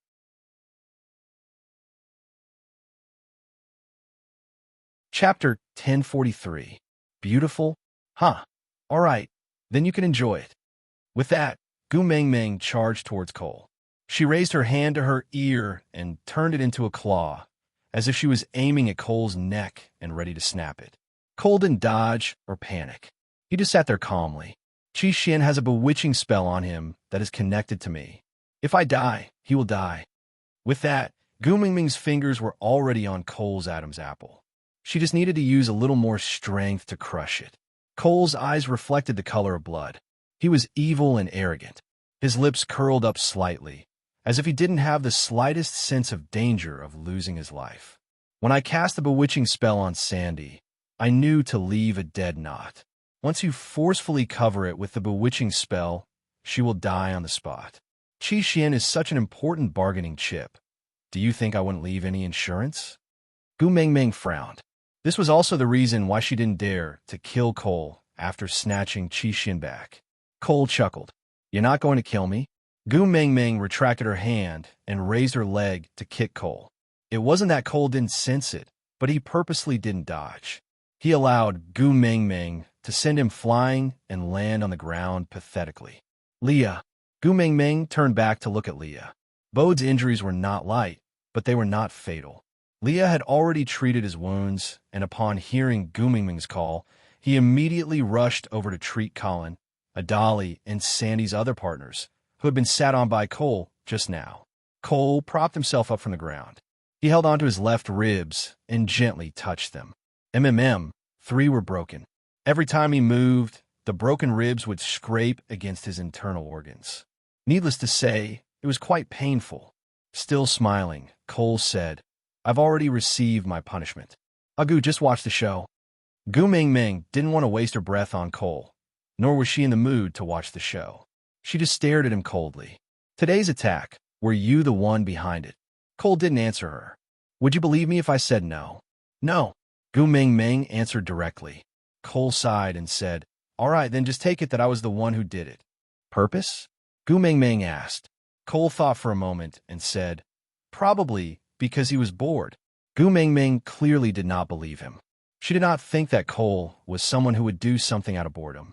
Every time, he would weave a web of seemingly unrelated things step by step, almost wrapping her up to the point where she was unable to resist. Seeing that Gu Mengmeng did not believe him, Cole frowned and said, Or, I just want to make my presence known in front of you, in case you forget me after not seeing me for a long time. Gu Mengmeng's face darkened and her patience was slipping away bit by bit. Gu Mengmeng. A soft call came from behind, accompanied by soft sobs. Sandy must have been scared out of her wits to make such a sound. Gu Mengmeng did not have the time to care about Cole's motives and could only turn around to comfort Sandy. He gently hugged Sandy in his arms and patted her back. It's okay. I'm here. I will protect you. You know, I am very strong. Chapter 1044. Save. Gu Mengmeng caught onto the keyword, and her gaze was filled with astonishment. Sandy nodded and pointed at the bushes in the distance with her trembling hand. Gu Mengmeng squinted her eyes and looked in that direction. After a closer look, she realized that there were many corpses lying all over the place. Cole would save Sandy? Didn't this pervert only know how to harm others? Cole chuckled and said, Accident. Gu Mengmeng ignored Cole, because no matter what he did, in Gu Mengmeng's eyes, he was just a weasel paying respects to a chicken and did not have any good intentions. Cole took a deep breath and then seriously felt the pain from his internal organs caused by his broken bones. The smile on his lips deepened and melded into one with the night sky. He said with a slight grievance, Gu, you really don't understand me. I want to be the most special person in your life. How can I allow anyone other than me to threaten you? If you hate someone else, I will be jealous. Pervert. Gu Mengmeng threw this sentence at him and turned around to ignore Cole. Elvis did not like the way Cole was looking at Gu Mengmeng. Seeing that Gu Mengmeng had no intention to continue talking to Cole, he moved to stand between the two of them. He did not release his beast pressure, but his gaze was filled with a murderous aura. Cole did not respond to Elvis and just turned around lazily. He said so slow, Agu will be impatient if we wait any longer. Gu Mengmeng comforted Sandy while paying attention to the surroundings. There were messy footsteps approaching from afar. For some reason, those footsteps seemed to be stepping on the tip of Gu Mengmeng's heart. Every step was so heavy that Gu Mengmeng could not help but frown. Huh, you're finally here. Cole stood calmly and the smile on his face deepened, with a hint of bloodlust and wickedness. Just as he finished his sentence, a group of males had already surrounded them. The one leading them was Oakley, and beside him stood over 20 males emitting a murderous aura. Gu Mingming glanced at them briefly. She had seen 16 of them before. On the day she had just returned to Sauter, these 16 people had welcomed her at the entrance of Sauter.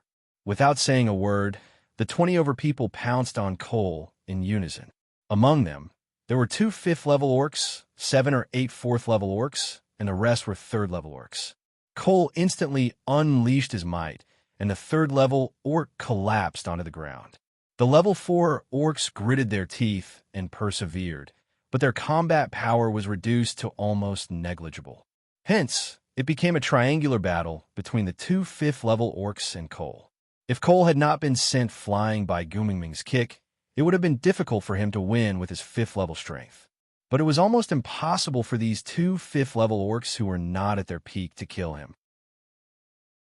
But now, Cole's ribs were injured, and even breathing would injure his internal organs, not to mention the intense battle.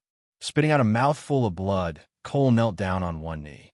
A 5th-level lion beast swept its leg and kicked Cole's left chest. That was where Gu Mingming had injured him. The broken bone pierced into Cole's lungs, and he spat out a mouthful of blood. Cole's consciousness started to dissipate, but his gaze was fixed on Gu Mingming. His blood-stained lips curled up slightly, and he said in a breathless voice, "If you don't save me, I will die." Cole's voice was very soft, but he was sure that Gu Mingming could hear him. After all, she had the power of a beast king. Aside from the topic, Cole, you said that my method of threatening Agu is old-fashioned? There is obviously a method that works every time. Why should I waste effort to think of a new one? Author, don't come out to show your existence. Everyone can drown you with their spit. Hurry and scram, and crawl away smoothly.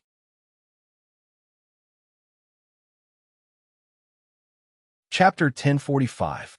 Gu Mingming clenched her fists tightly as she struggled internally. She finally understood what Cole's motive was when he told her that his fate was linked to Qi Xuan's. Take a gamble? As long as she did not do anything, Cole would be dead meat. If the bargaining chip was Qi Xuan's life, Gu Mingming bit her lower lip, but still dashed forward in a big stride. She grabbed the back of Cole's neck and pulled him back, narrowly avoiding the sharp claws of another 5th-level Black Panther orc that was about to dig his heart out. Elvis rushed to Gu Mingming's side half a second later and kicked the Black Panther's outstretched arm. The Black Panther's entire body tilted to one side. Then his sharp claws dug into a tree branch at the side. With a loud crack, a huge chunk of the tree branch was torn off. The Black Panther's reaction was very agile as he immediately pounced back to fight Elvis. Meanwhile, after Gu Mingming pulled Cole back, she pressed his neck against the ground and resisted the urge to snap his neck. She glared at him harshly before letting go and returning to the battlefield. Although the Black Panther and the lion were not at their peak, one had outstanding agility while the other had outstanding strength. In a 1 versus 2 situation, Elvis was at a huge disadvantage.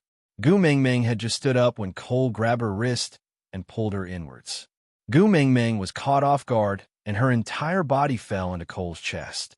He was already injured, and after being smashed by Gu Mingming, he spat out a mouthful of blood. Although he immediately turned his head, some blood still splattered onto Gu Mingming's face. Cough, cough, cough. The blood flowed back into his veins, and Cole coughed violently. Gu Mingming did not have the leisure to take care of him. She wanted to pry his hand away and stand up to help Elvis, but Cole held onto her hand and refused to let go as he coughed. You don't want your remaining hand either, do you? As Gu Mingming said. She raised her hand to break Cole's other hand. Cole frowned and shook his head as he coughed. Then, he saw many black figures leaping over from all directions. Elvis was shocked and instinctively took a step back to shield Gu Mingming. At the same time, the 3rd-level beasts on the ground, the 4th-level beasts that were barely holding on, and the 2 5th-level beasts that were still trembling with Elvis just now all showed signs of defeat. The 3rd-level and 4th-level beasts were bitten to death. The 2 5th-level beasts were scattered by a group of 3rd-level and 4th-level beasts, and the Black Panther was completely surrounded. No matter how hard he bit and killed, he could not break through the encirclement. On the other hand, The lion was being attacked by two fifth-level stray beasts. Black Panther wanted to release his beast pressure to get rid of the third and fourth level orcs surrounding him to help the lion. But before he could release his beast pressure, the lion's head had already been bitten off by two stray beasts, one on the head and the other on the spine. The third level and fourth level orcs immediately dispersed, and the two fifth-level stray beasts immediately counterattacked. No matter how agile the Black Panther was, it was of no use. It did not even have the time to let out a cry before its chest was cut open, and its organs spilled all over the ground. And all this happened in less than 10 seconds. Gu Mingming looked at Cole, who was clutching onto her wrist tightly.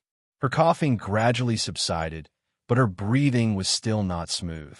But her lips curled into a smile that said, "That's all," with a hint of scheming and sarcasm.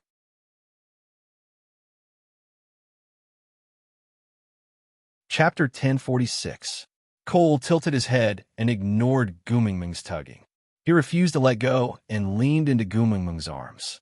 Gu Mingming felt disgusted and wanted to push him away, but he looked like he would definitely die if she used any more force, so Gu Mingming did not dare to make any big movements. Cole's expression became even more arrogant after he succeeded. Tilting his face, Cole smiled and pointed at Oakley with his trembling chin. "Now, Gu, do you wish for him to live or to die?" Gu Mingming frowned at Cole. "He obviously came to kill you today. If I said I want him to live, would you let him off?" Cole chuckled. Blood trickled down from the corner of his lips, but he did not seem to care. "If he deserves to die just because he wanted to kill me, then there would only be piles of bones left in this world." Cough, cough, cough. "I don't blame him for wanting to kill me, but he made use of you, so I cannot let him off." Gu Mingming did not quite understand what Cole was talking about. There was no fear on Oakley's face, but it was filled with guilt. He did not dare to look into Gu Mingming's eyes. Cole sneered. "People who are disloyal to you do not deserve to stay by your side." Oakley's eyes were fixed on Cole, but he did not dare to move an inch to meet Gu Mingming's gaze. He could only turn all his anger into a voice. "The winner takes all. If you want to kill me, then kill me. But after you kill me, let Bloom go." Although Cole's chest was in excruciating pain, and every word he said was excruciating, he was leaning on Gu Mingming's shoulder. He felt that this was the most wonderful feeling. Even the pain made him so happy. Even though every word he said would cause his internal organs to be rubbed by the broken bones, causing his entire body to spasm in pain, he did not stop talking as if he was torturing himself. He talked back and forth with Oakley. "Do you think you still have the right to make requests?" Gu Mingming was confused. She looked at Cole and then at Oakley. "Who is Bloom?" Upon hearing Gu Mingming's words, Oakley lowered his gaze and stared at the ground, until he understood that Cole would not answer this question for him. Cole was looking at him as though he was watching a good show, forcing him to face Gu Mingming himself. Clenching his fists, clenching his teeth, and abandoning all his pride and self-esteem, Oakley raised his head with tears streaming down his cheeks. "Gu Mingming, everything is my fault. Bloom is innocent. Please save him. At least save him." "So who is Bloom?" Gu Mingming rarely saw males in the beast world cry. No matter how badly injured or painful they would grit their teeth and endure it. The only time was when Peter and Natalie got back together. Peter had cried, but he had only secretly shed 2 drops of tears. He had not expected Oakley's eyes to be so red, with tears and snot flowing down his face in handfuls, looking extremely pathetic. "Bloom is the little snake you left behind to communicate with. He's my lover." Gu Mingming was stunned and could not react for a long while, because she clearly remembered that little snake was a damn male. Gu Mingming did not discriminate against homosexuals. On the contrary, she had a cowardly Fujoshi soul. The reason why she was cowardly was because she was extremely brave when shouting slogans and fantasizing. But when a BLCP really appeared beside her, she was not used to it. Chapter 1047. Oakley's hoarse voice pulled Gu Mingming back from her thoughts. The pleading and sorrowful look on his face touched Gu Mingming's heart. Was love differentiated by gender? In the past, when they were in the dormitory reading a tofu manga from H country, there was a sentence in it that was treated as a divine decree by the few fujoshis in the dormitory. Everyone is like a magnet. Different genders are like two different poles, easily attracted to each other. But for the two poles to embrace each other, it requires even more courage and strength. It's already so difficult for them. Why should we add to their resistance? Gu Mingming turned to look at Cole, frowning. Oakley is my friend. No matter what he did in the past, I will protect him. As for Bloom, he belongs to the Snake King Valley. You have to return him to me. Cole chuckled, his laughter sounding strange and demonic. He looked up at Gu Mingming, asking in a gentle tone, You are still as soft-hearted as before. But who asked you to be my Gu? Since you have already asked, I will naturally have to satisfy you. He lifted his finger, and one of the stray beasts raised its head and howled. Not long after, there was a rustling sound, and then a small snake in the form of a half-beast slithered out. She was used to seeing Wabi-Eye's burly half-beast form. Compared to him, this little snake looked much more delicate. His upper body had smooth muscles, but they were not very strong, at most at a healthy level, probably like those few boys in the swimming club in school who could never get a spot in the competition. There were bruises all over his body, and there was a large cut at the corner of his mouth, still stained with blood. He looked dazed, clearly approaching her at a steady speed, but Gu Mingming could clearly feel the fear radiating from his body. Elvis and Leah had always been gentle to Gu Mingming, but even so, there would always be deep or shallow bruises on her body after sex. So with just one look, Gu Mingming knew what was up with the bruises on Bloom's body. Glaring fiercely at Cole, Gu Mingming instinctively pushed him away, throwing him onto the ground, saying, "Disgusting." He then drew a piece of animal skin from the side and wrapped it around Bloom's upper body to cover the traces. After being thrown by Gu Mingming, Cole's broken bone pierced deeper into his lungs before being pulled out a little more. A mouthful of hot blood flowed out from his throat. Cole exhaled and used his broken elbow to support himself on the ground. Then, he used his other hand to gently wipe the blood stains at the corner of his lips. He chuckled. Not in Agu's arms. The pain actually became so dull and tasteless. With that, Cole transformed into a fox, and then back instantly. The switch could put dislocated bones back in place. Broken bones were still broken, but the healing of the bones after they were put back in place was just a trivial matter for a level 5 orc. Cole's transformation was very fast, but Gu Mingming's eyesight was too good now, so she still saw it. A fox without a tail looks really weird. Chapter 1048. Cole, I will kill you. Oakley's eyes were bloodshot as he struggled to break free from the stray beast's grip, looking like he was going to fight to the death with Cole. But Cole did not seem to mind as he laughed sarcastically and asked, "Can't you tell that Gu doesn't want me to die?"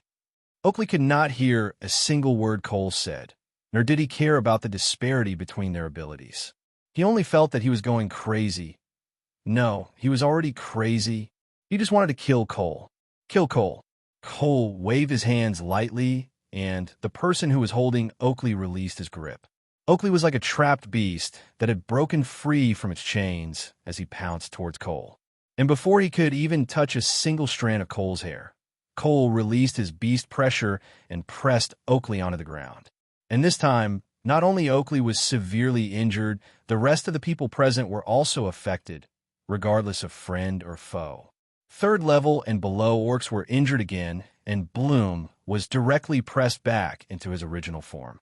Leah and the other fourth level orcs held onto their chests and forced themselves to take a deep breath, refusing to give in with their pride. Fifth level orcs also had a great disparity in abilities, and those who were not at their peak would still feel fearful of this beast pressure.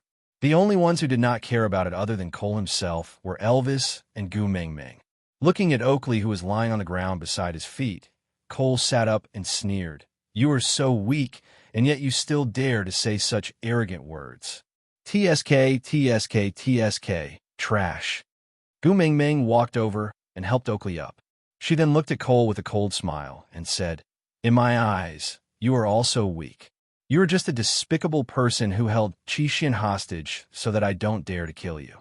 Why do you have to talk so arrogantly and belittle others? If we're talking about trash, then you, Cole, are the number one in the beast world. Agu, you are teasing me again." Cole looked at Gu Mengmeng with a doting expression and said those words which made Gu Mengmeng shudder all over. She spat out, "So damn disgusting." Oakley was already unable to exert any strength from the pressure and could not even stand up. He just gently pushed Gu Mengmeng's hand away and crawled to Bloom's side. He hugged him tightly in his arms and wrapped him up tightly with the hide that was used to cover his private parts. He was so careful, so protective. "Abu, it's me. Don't be afraid. I will accompany you, yeah." With every word Oakley uttered, a trickle of blood dripped from the corner of his mouth. However, he did not seem to notice it as he smiled at the little snake in his arms that had fainted from the beast pressure. Kissing his head, she whispered, "Sorry, I am too useless. I can't protect you. You always say that I am smart. But what is the use of being smart? I tried my best to set up a trap to save you, but in the end, I still failed miserably." Bloom moved slightly in Oakley's arms and forced his eyes open.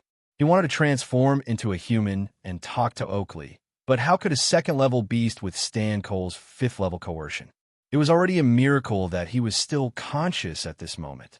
Sticking out his snake tongue, Bloom licked away the tears on Oakley's face and hissed something. Oakley could not understand, but Gu Mengmeng could.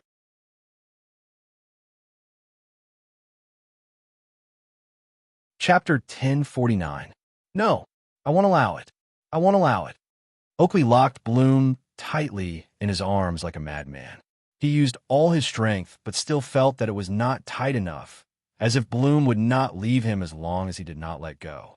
Bloom's eyelids started to blur, and he could only rely on his snake's sense of the king of his tribe to turn his head to look at Gu Mengmeng with difficulty. "Hiss, hiss, hiss." Gu Mengmeng pursed her lips and did not say a word. Bloom was telling her that everything Oakley did was for his sake and that he was kidnapped by Cole because he was too weak, forcing Oakley to listen to his threats. Everything was his fault. He was begging Gu Mengmeng to forgive Oakley. "Abu, I beg you for my sake, bear with a little more." Oakley didn't know what Bloom was talking about, but a lover is so sensitive that he could feel the life draining out of the person in his arms. "Hiss, hiss. Hiss." Bloom was saying, "Please, forgive him, save him." Without waiting for Gu Mengmeng's reply or another sentence of Oakley's plea, Bloom breathed his last breath with his murky eyes. His originally cold and soft body collapsed bit by bit. The entire weight of the snake had returned to Oakley's arms. He had never felt so heavy before. In the past, no matter how Oakley carried him, he would always feel as light as a feather. Oakley howled at the sky until he could no longer make a sound. He continued to howl at the sky with his mouth wide open, as though he was questioning why the heavens wanted to take Bosom away. His pair of scarlet eyes were bloodshot and even bulging out. An unprecedented sense of helplessness, no matter how he howled. His voice could not be transmitted. Endless despair enveloped him so tightly that he could not breathe. His heart fell into the abyss along with Bloom's limp body. There was no end. Then blood flowed out from the corner of his eyes, followed by his ears, corners of his mouth, nostrils. Gu Mengmeng clenched her fist tightly and wanted to stop Oakley, but Leah hugged her waist. He did not say anything and just shook his head. Gu Mengmeng did not know how much time had passed, but this was the first time she felt that counting time in seconds was so long and torturous. Oakley's body went limp and fell to the side while Bloom's body was still tightly held in his arms. Gu Mengmeng clenched her fists tightly and turned to glare at Cole with hatred. Cole smiled at Gu Mengmeng fearlessly. "Gu, your gaze is so beautiful, just like a poisonous rose blooming in the darkest night. That's a fatal temptation." Gu Mengmeng gritted her teeth and said word by word, "Cole, what exactly do you want? Why did you appear by my side like a ghost? Do you want to get me or kill me? No matter what, just come to me directly. What kind of ability is it to always use the people around you to make a move?" Cole took Gu Mengming's angry roars as if they were words of love. Then he smiled widely and said, "It's so rare that Gu is starting to care about me. What do I want? Ah, I want to pull you into my world, and then look at the world's peerless scenery with me. You know, after being alone for a long time, you will still feel lonely. If you can pull me, just come and pull me. Why are you torturing an innocent person?" Chapter 1050. Agu. Actually, I don't mind if you hate me, but I mind if you misunderstand me. Cole explained with a look of, "I really can't do anything to you. As for me, I did take away the little snake you left behind. But as long as Oakley is obedient and helps you take care of Sauter, I will not mistreat his little lover. You drugged and raped him, and you still say you won't mistreat him." Gu Mengming was almost roaring. Cole chuckled and replied calmly, "It was Oakley who initiated the challenge. I just accepted it. Now that he is dead, you can say whatever you want." Gu Mengming gritted her teeth. Cole shook his head and said, "Have you ever thought that the people lying here are the leaders and the main fighting force of the surrounding tribes? The weakest of them is a third-level orc. Why do you think they have to listen to Oakley, a second-level orc, and go against the stray beasts?" Water source. Gu Mengming knew the answer almost without thinking. But she did not want to answer Cole and just stared at him coldly. Cole did not force Gu Mengming to answer and just continued. "These 16 tribes became Oakley's blade for the sake of the water source, and those tribes who could not get the water source will become a knife hanging over your head." Cole's gaze casually looked towards the bushes not far away, where there were still many corpses. He chuckled, as if he was laughing at Oakley's wild imagination. His tone was filled with contempt and sarcasm as he continued, "If there's anything good about him, it's probably that he understands me. He knows that I will never allow others to use the same method to coerce you. So he purposely spread the news that you can get the water source if you get the messenger of the beast deity, and also spread the news of me holding Qi Xian hostage to threaten you. He knew that he would not be able to fool me if he was just bluffing. So in order to force me to appear here on time, he really risked your life." Cole pointed to the bushes and continued, "If I had come a little later, Sandy's entire family would have already been caught by them. In such a dangerous situation, there would not be like me who would consider your feelings and treat Sandy like a gentleman. Those 6 newborn leopards would probably all die tonight." Cole looked at Gu Mengming lazily and casually. He asked with a smile, "If I pinched Sandy and asked you to change the well, based on your character, you would have dug it without hesitation, right?" Gu Mengming did not say anything, but she knew he was right. As long as Sandy was fine, digging a well was nothing. Cole seemed to understand her thoughts and said, "But have you ever thought about it? Once you dig this well, Sandy's family will become the target that the entire beast world will fight over. Everyone's eyes will be on them because their family is equivalent to a water source or even a bargaining chip that can be used to get whatever you want." Gu Mengming froze and frowned. She was not afraid of encountering anything, not only because she was extremely powerful, but also because Elvis and Leah would always protect her. But what about Sandy? She was just a gentle half-orc female, the one who could not even defeat Nina in a fight. If she were to be pushed to the heart of the storm, just thinking about it made her heart ache. Chapter 1051. Actually, Gu Mengming wanted to refute Cole. She wanted to say that Oakley was not that kind of person. He would not do such a thing. She wanted to say that she had already dug a well in St. Nazaire, and many people knew about it. So how could she say that Oakley was the one who spread the news? She wanted to say that many people knew that he had used Qi Xian to threaten her. So it was not strange for someone to do the same thing in order to obtain a water source. She wanted to say that it was just a coincidence for the surrounding 16 tribes to appear here today. However, even if she said these words, would she believe it herself? Many people knew that there was a well in St. Nazaire, but most of them thought that the messenger of the beast deity had descended, so the beast deity bestowed the eye of life upon her. Only the people in St. Nazaire knew that the well was dug by Gu Mengming. Cole was a stray beast and rarely appeared in public. Most of the time, he hid in the shadows and plotted strategies. That time when he openly followed beside her was because he had used a camouflage technique to disguise himself as Leah. Moreover, Qi had been by Cole's side even before his evolution. Everyone only knew that Cole had a little wolf cub by his side, but who knew that that little wolf cub was the second son of the messenger of the beast deity? Damn it! Gu Mingming looked at Oakley and Bloom's corpses and scolded with reddened eyes. Why are you apologizing? If you didn't King apologize, I could still defend you. Now that you see me being forced into a corner, are you satisfied? You still dare to say that we are friends. Is there a friend like you? If only Oakley could keep up the act and not lose his rationality due to guilt, not daring to look at Gu Mingming and even apologizing to her. Then, just based on Gu Mingming's animosity towards Cole, Gu Mingming could firmly say that she did not believe a single word of what Cole said now.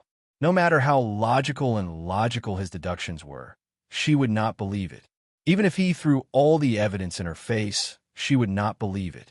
Because you are Cole, I will not believe anything you say. But Oakley and Bloom apologized to her before they died.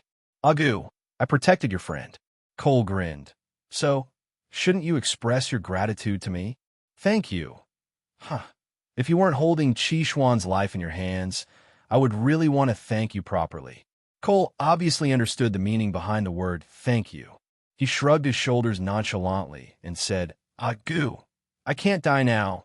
Just bear with it a little longer and hate me a little more. When I push you to the position that belongs to you, I will remove the connection between me and Qi Xian. When that time comes, you can do whatever you want, all right? He sounded like he was coaxing his girlfriend who was throwing tantrum. So fucking disgusting. Agu, I saved Sandy all for you. If you don't express your gratitude to me, then I can only ask for a gift from Sandy. You know, I don't like being owed anything. But I don't know if Sandy can afford to pay the stray beast for saving her life. After all, she just gave birth not long ago. Gu Mingming's mind exploded. Natalie had once told her how stray beasts treated females. Chapter 1052. Cole held the tooth that was knocked out in his mouth and did not spit it out. He just turned his face back and looked at Gu Mingming with a faint smile. Gu Mingming gritted her teeth and said, I thank you for saving my friend. Cole covered his mouth with his hand and pretended to cough twice. He had the tooth in his palm and then spat out a mouthful of blood. Fortunately, he had spat out enough blood today, and this mouthful was not too sudden. Then, he still chuckled and said, You're welcome. Gu Mingming raised her leg and stepped on Cole's shoulder, flattening him to the ground. Then, she looked down at Cole like a female bandit and said word by word, I thank you for saving Sandy. But I will first note down the debt of killing Oakley and Bloom. When I find a way to dispel the connection between you and Qi Xian, I will definitely settle the score with you. All right, I look forward to it. Cole did not struggle and just laid down to look at Gu Mingming. He laughed softly and his gaze was gentle. Gu Mingming stood up and kicked Bode. Can you stand up? Bode's injuries were not serious. It was mainly because of the beast pressure that had exploded out so many times that he felt extremely uncomfortable. But now this scene, Bode gritted his teeth and nodded. He supported himself against the wall and staggered to stand up. Gu Mingming looked at his cowardly manner and could not trust him to hand Sandy over. She could only glare at him and then went to help Sandy up herself. Sandy, stay at my place tonight, all right? Sandy had been scared out of her wits today, and her eyes were glazed over. She only regained her senses after Gu Mingming finished her sentence and nodded in a daze. Gu Mingming threw the 6 little milk buns to Huda and Jiaoyu, then helped Sandy out. Elvis and Leah exchanged glances and searched through the pile of corpses. They carried Sandy's partners on their shoulders and brought them along. After returning to the stone castle, Sandy kept holding on to Gu Mingming's hand as she was too afraid. Gu Mingming did not struggle and arranged a room for Sandy on the first floor. She stayed in the room with Sandy for the night. The next morning, the sun rose as usual. Leah stayed behind in the stone castle to take care of Sandy's severely handicapped family, while Elvis appeared at the entrance of Sauter as an absolutely powerful character. The majestic Elvis just stood there with his hands behind his back and the 16 witch doctors from the tribe who came to demand an explanation immediately fell silent. They did not even dare to say another word. No matter what agreement your leader had with Oakley previously, now that Oakley is dead, your leader is also dead, so the agreement is automatically terminated. Elvis's words were very calm. There was not even a hint of fluctuation in his tone. How can this be? That's right. The strongest warrior in our tribe is dead. How can you go back on your words? This isn't what we agreed on. Elvis sneered and said, "Come and fight if you're not convinced. If you win, you have the final say." Strength was the most important, and the winner would have all the spoils. This was a fixed rule in the beast world. Look at this black-faced evil spirit in front of them. Even the strongest warrior in the tribe might not be able to defeat him when he was alive. Now, these witch doctors want to fight him? Even if they were to be his punching bag, he would despise them for being too soft.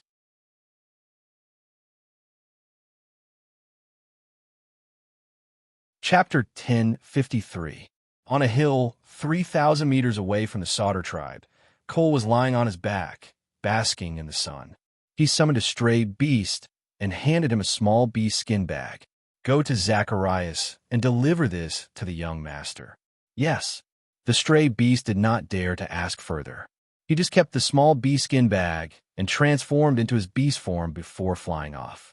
Another stray beast came to report. "Mighty Cole, the 16 tribes have all submitted to Sauter." Elvis was the one who announced the acceptance personally. Cole chuckled and nodded, as if everything was within his expectations. "Issue an order. From today onwards, the stray beasts are forbidden to attack will be added to these 16 tribes." Yes, the person who reported nodded respectfully and retreated. Mighty Cole, a female, sat against the light. She gently caressed Cole's chest with her little hands. Her voice was soft, with a tinge of shyness and timidity. She said in a very loving manner, "You have done so many things for the great messenger. Why don't you tell her directly? If she knows how well you have treated her, she will definitely be very touched." Treated? As if he had heard a joke, Cole's lips curled upwards happily. "Tell me, what good things do you think I did to her? Is it worth it for her to be touched?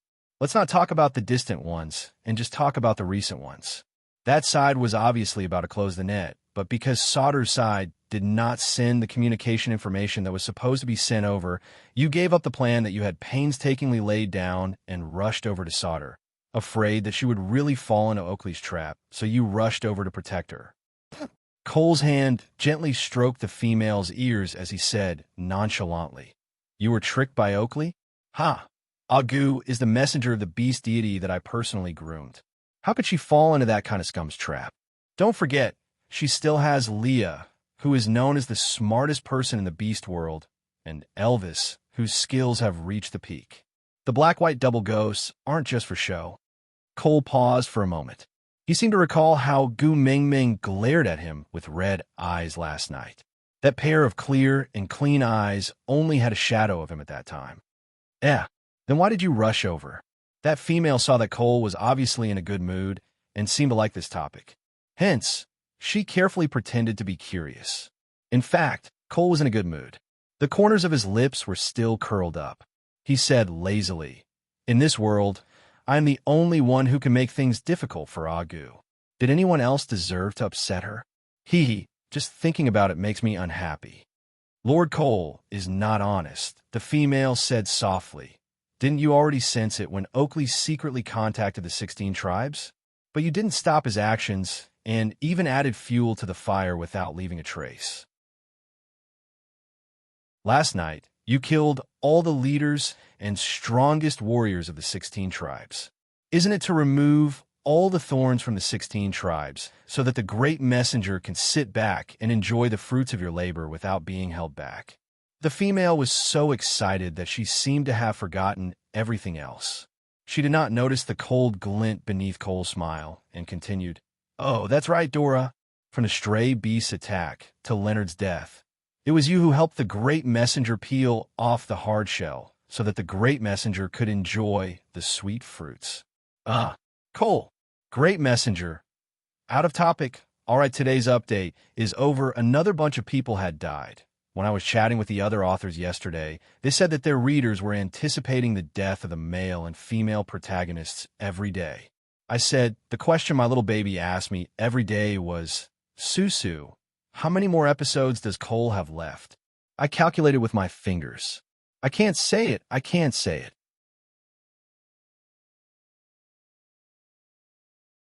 Chapter 1054. You think too highly of yourself. Cole's lips were still curled upwards, but his hand was tightly gripping onto the female's neck without any mercy. It was only when the female almost fainted from the lack of oxygen that Cole released his hand, allowing her to fall limply onto his knees. Then, he stroked her ears as if he was caressing a pet. His tone was gentle and had a tinge of pampering, but it was mixed with a dangerous warning tone. I don't like females that are too smart, understand? Unless that female was called Gu Meng Meng. Yes, mighty Cole, I have crossed the line. The female didn't dare to say any more nonsense. She curled up into a ball and lay trembling on Cole's knees. Cole caressed her furry ears, squinting his eyes as he looked up to enjoy the sunlight, as if he wasn't the one who wanted to strangle her to death just now. This female wasn't wrong, but she only knew half of it. He only discovered it when Oakley contacted the 16 tribes. What kind of joke was that? The moment he captured Bloom, the trap had already been laid. And when he knew that Gu Meng Meng had left a little snake for Oakley, he had already started to lay out his plans. Their love was a product of Cole's meticulous design. To think that they had fallen so deeply into it that one died while the other died from grief. TSK, TSK, TSK. How cheap. Lowering his head to look at the female on his knees, Cole's smile held a trace of contempt. She could only see the surface, but she still dared to boast in front of him. Gu was still the best. That sly little fox was still the best.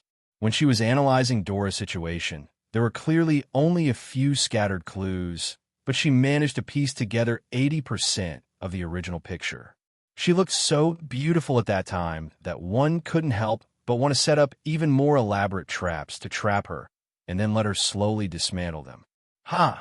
Thinking of Gu Meng Meng, Cole's mood improved again. He caressed the female's head and said, Go back. Don't let Agu discover your identity.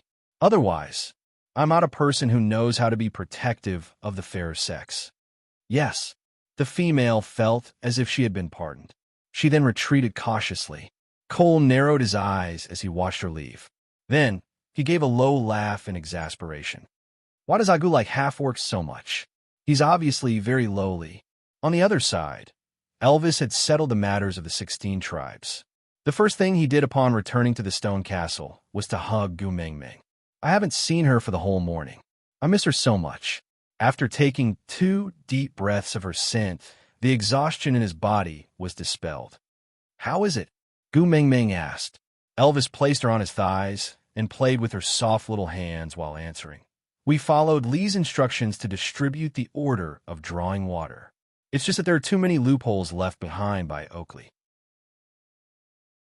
Although the 16 tribes have submitted to us, the benefits involved cannot be underestimated. If we don't handle it properly, there will definitely be a huge mess. I think Leah is the only one who can handle this mess. Gu Meng Meng frowned. You mean, we're going to stay in solder permanently? Elvis kissed Gu Meng Meng's forehead and said, Silly girl, we will only stay at the place you like. As for whether solder is chaotic or not, who cares? Gu Meng Meng facepalmed. What a willful Elvis. You're tuning into the Romance Rendezvous YouTube channel. We're so grateful for your support, and don't forget to subscribe to join us on this incredible journey through captivating stories.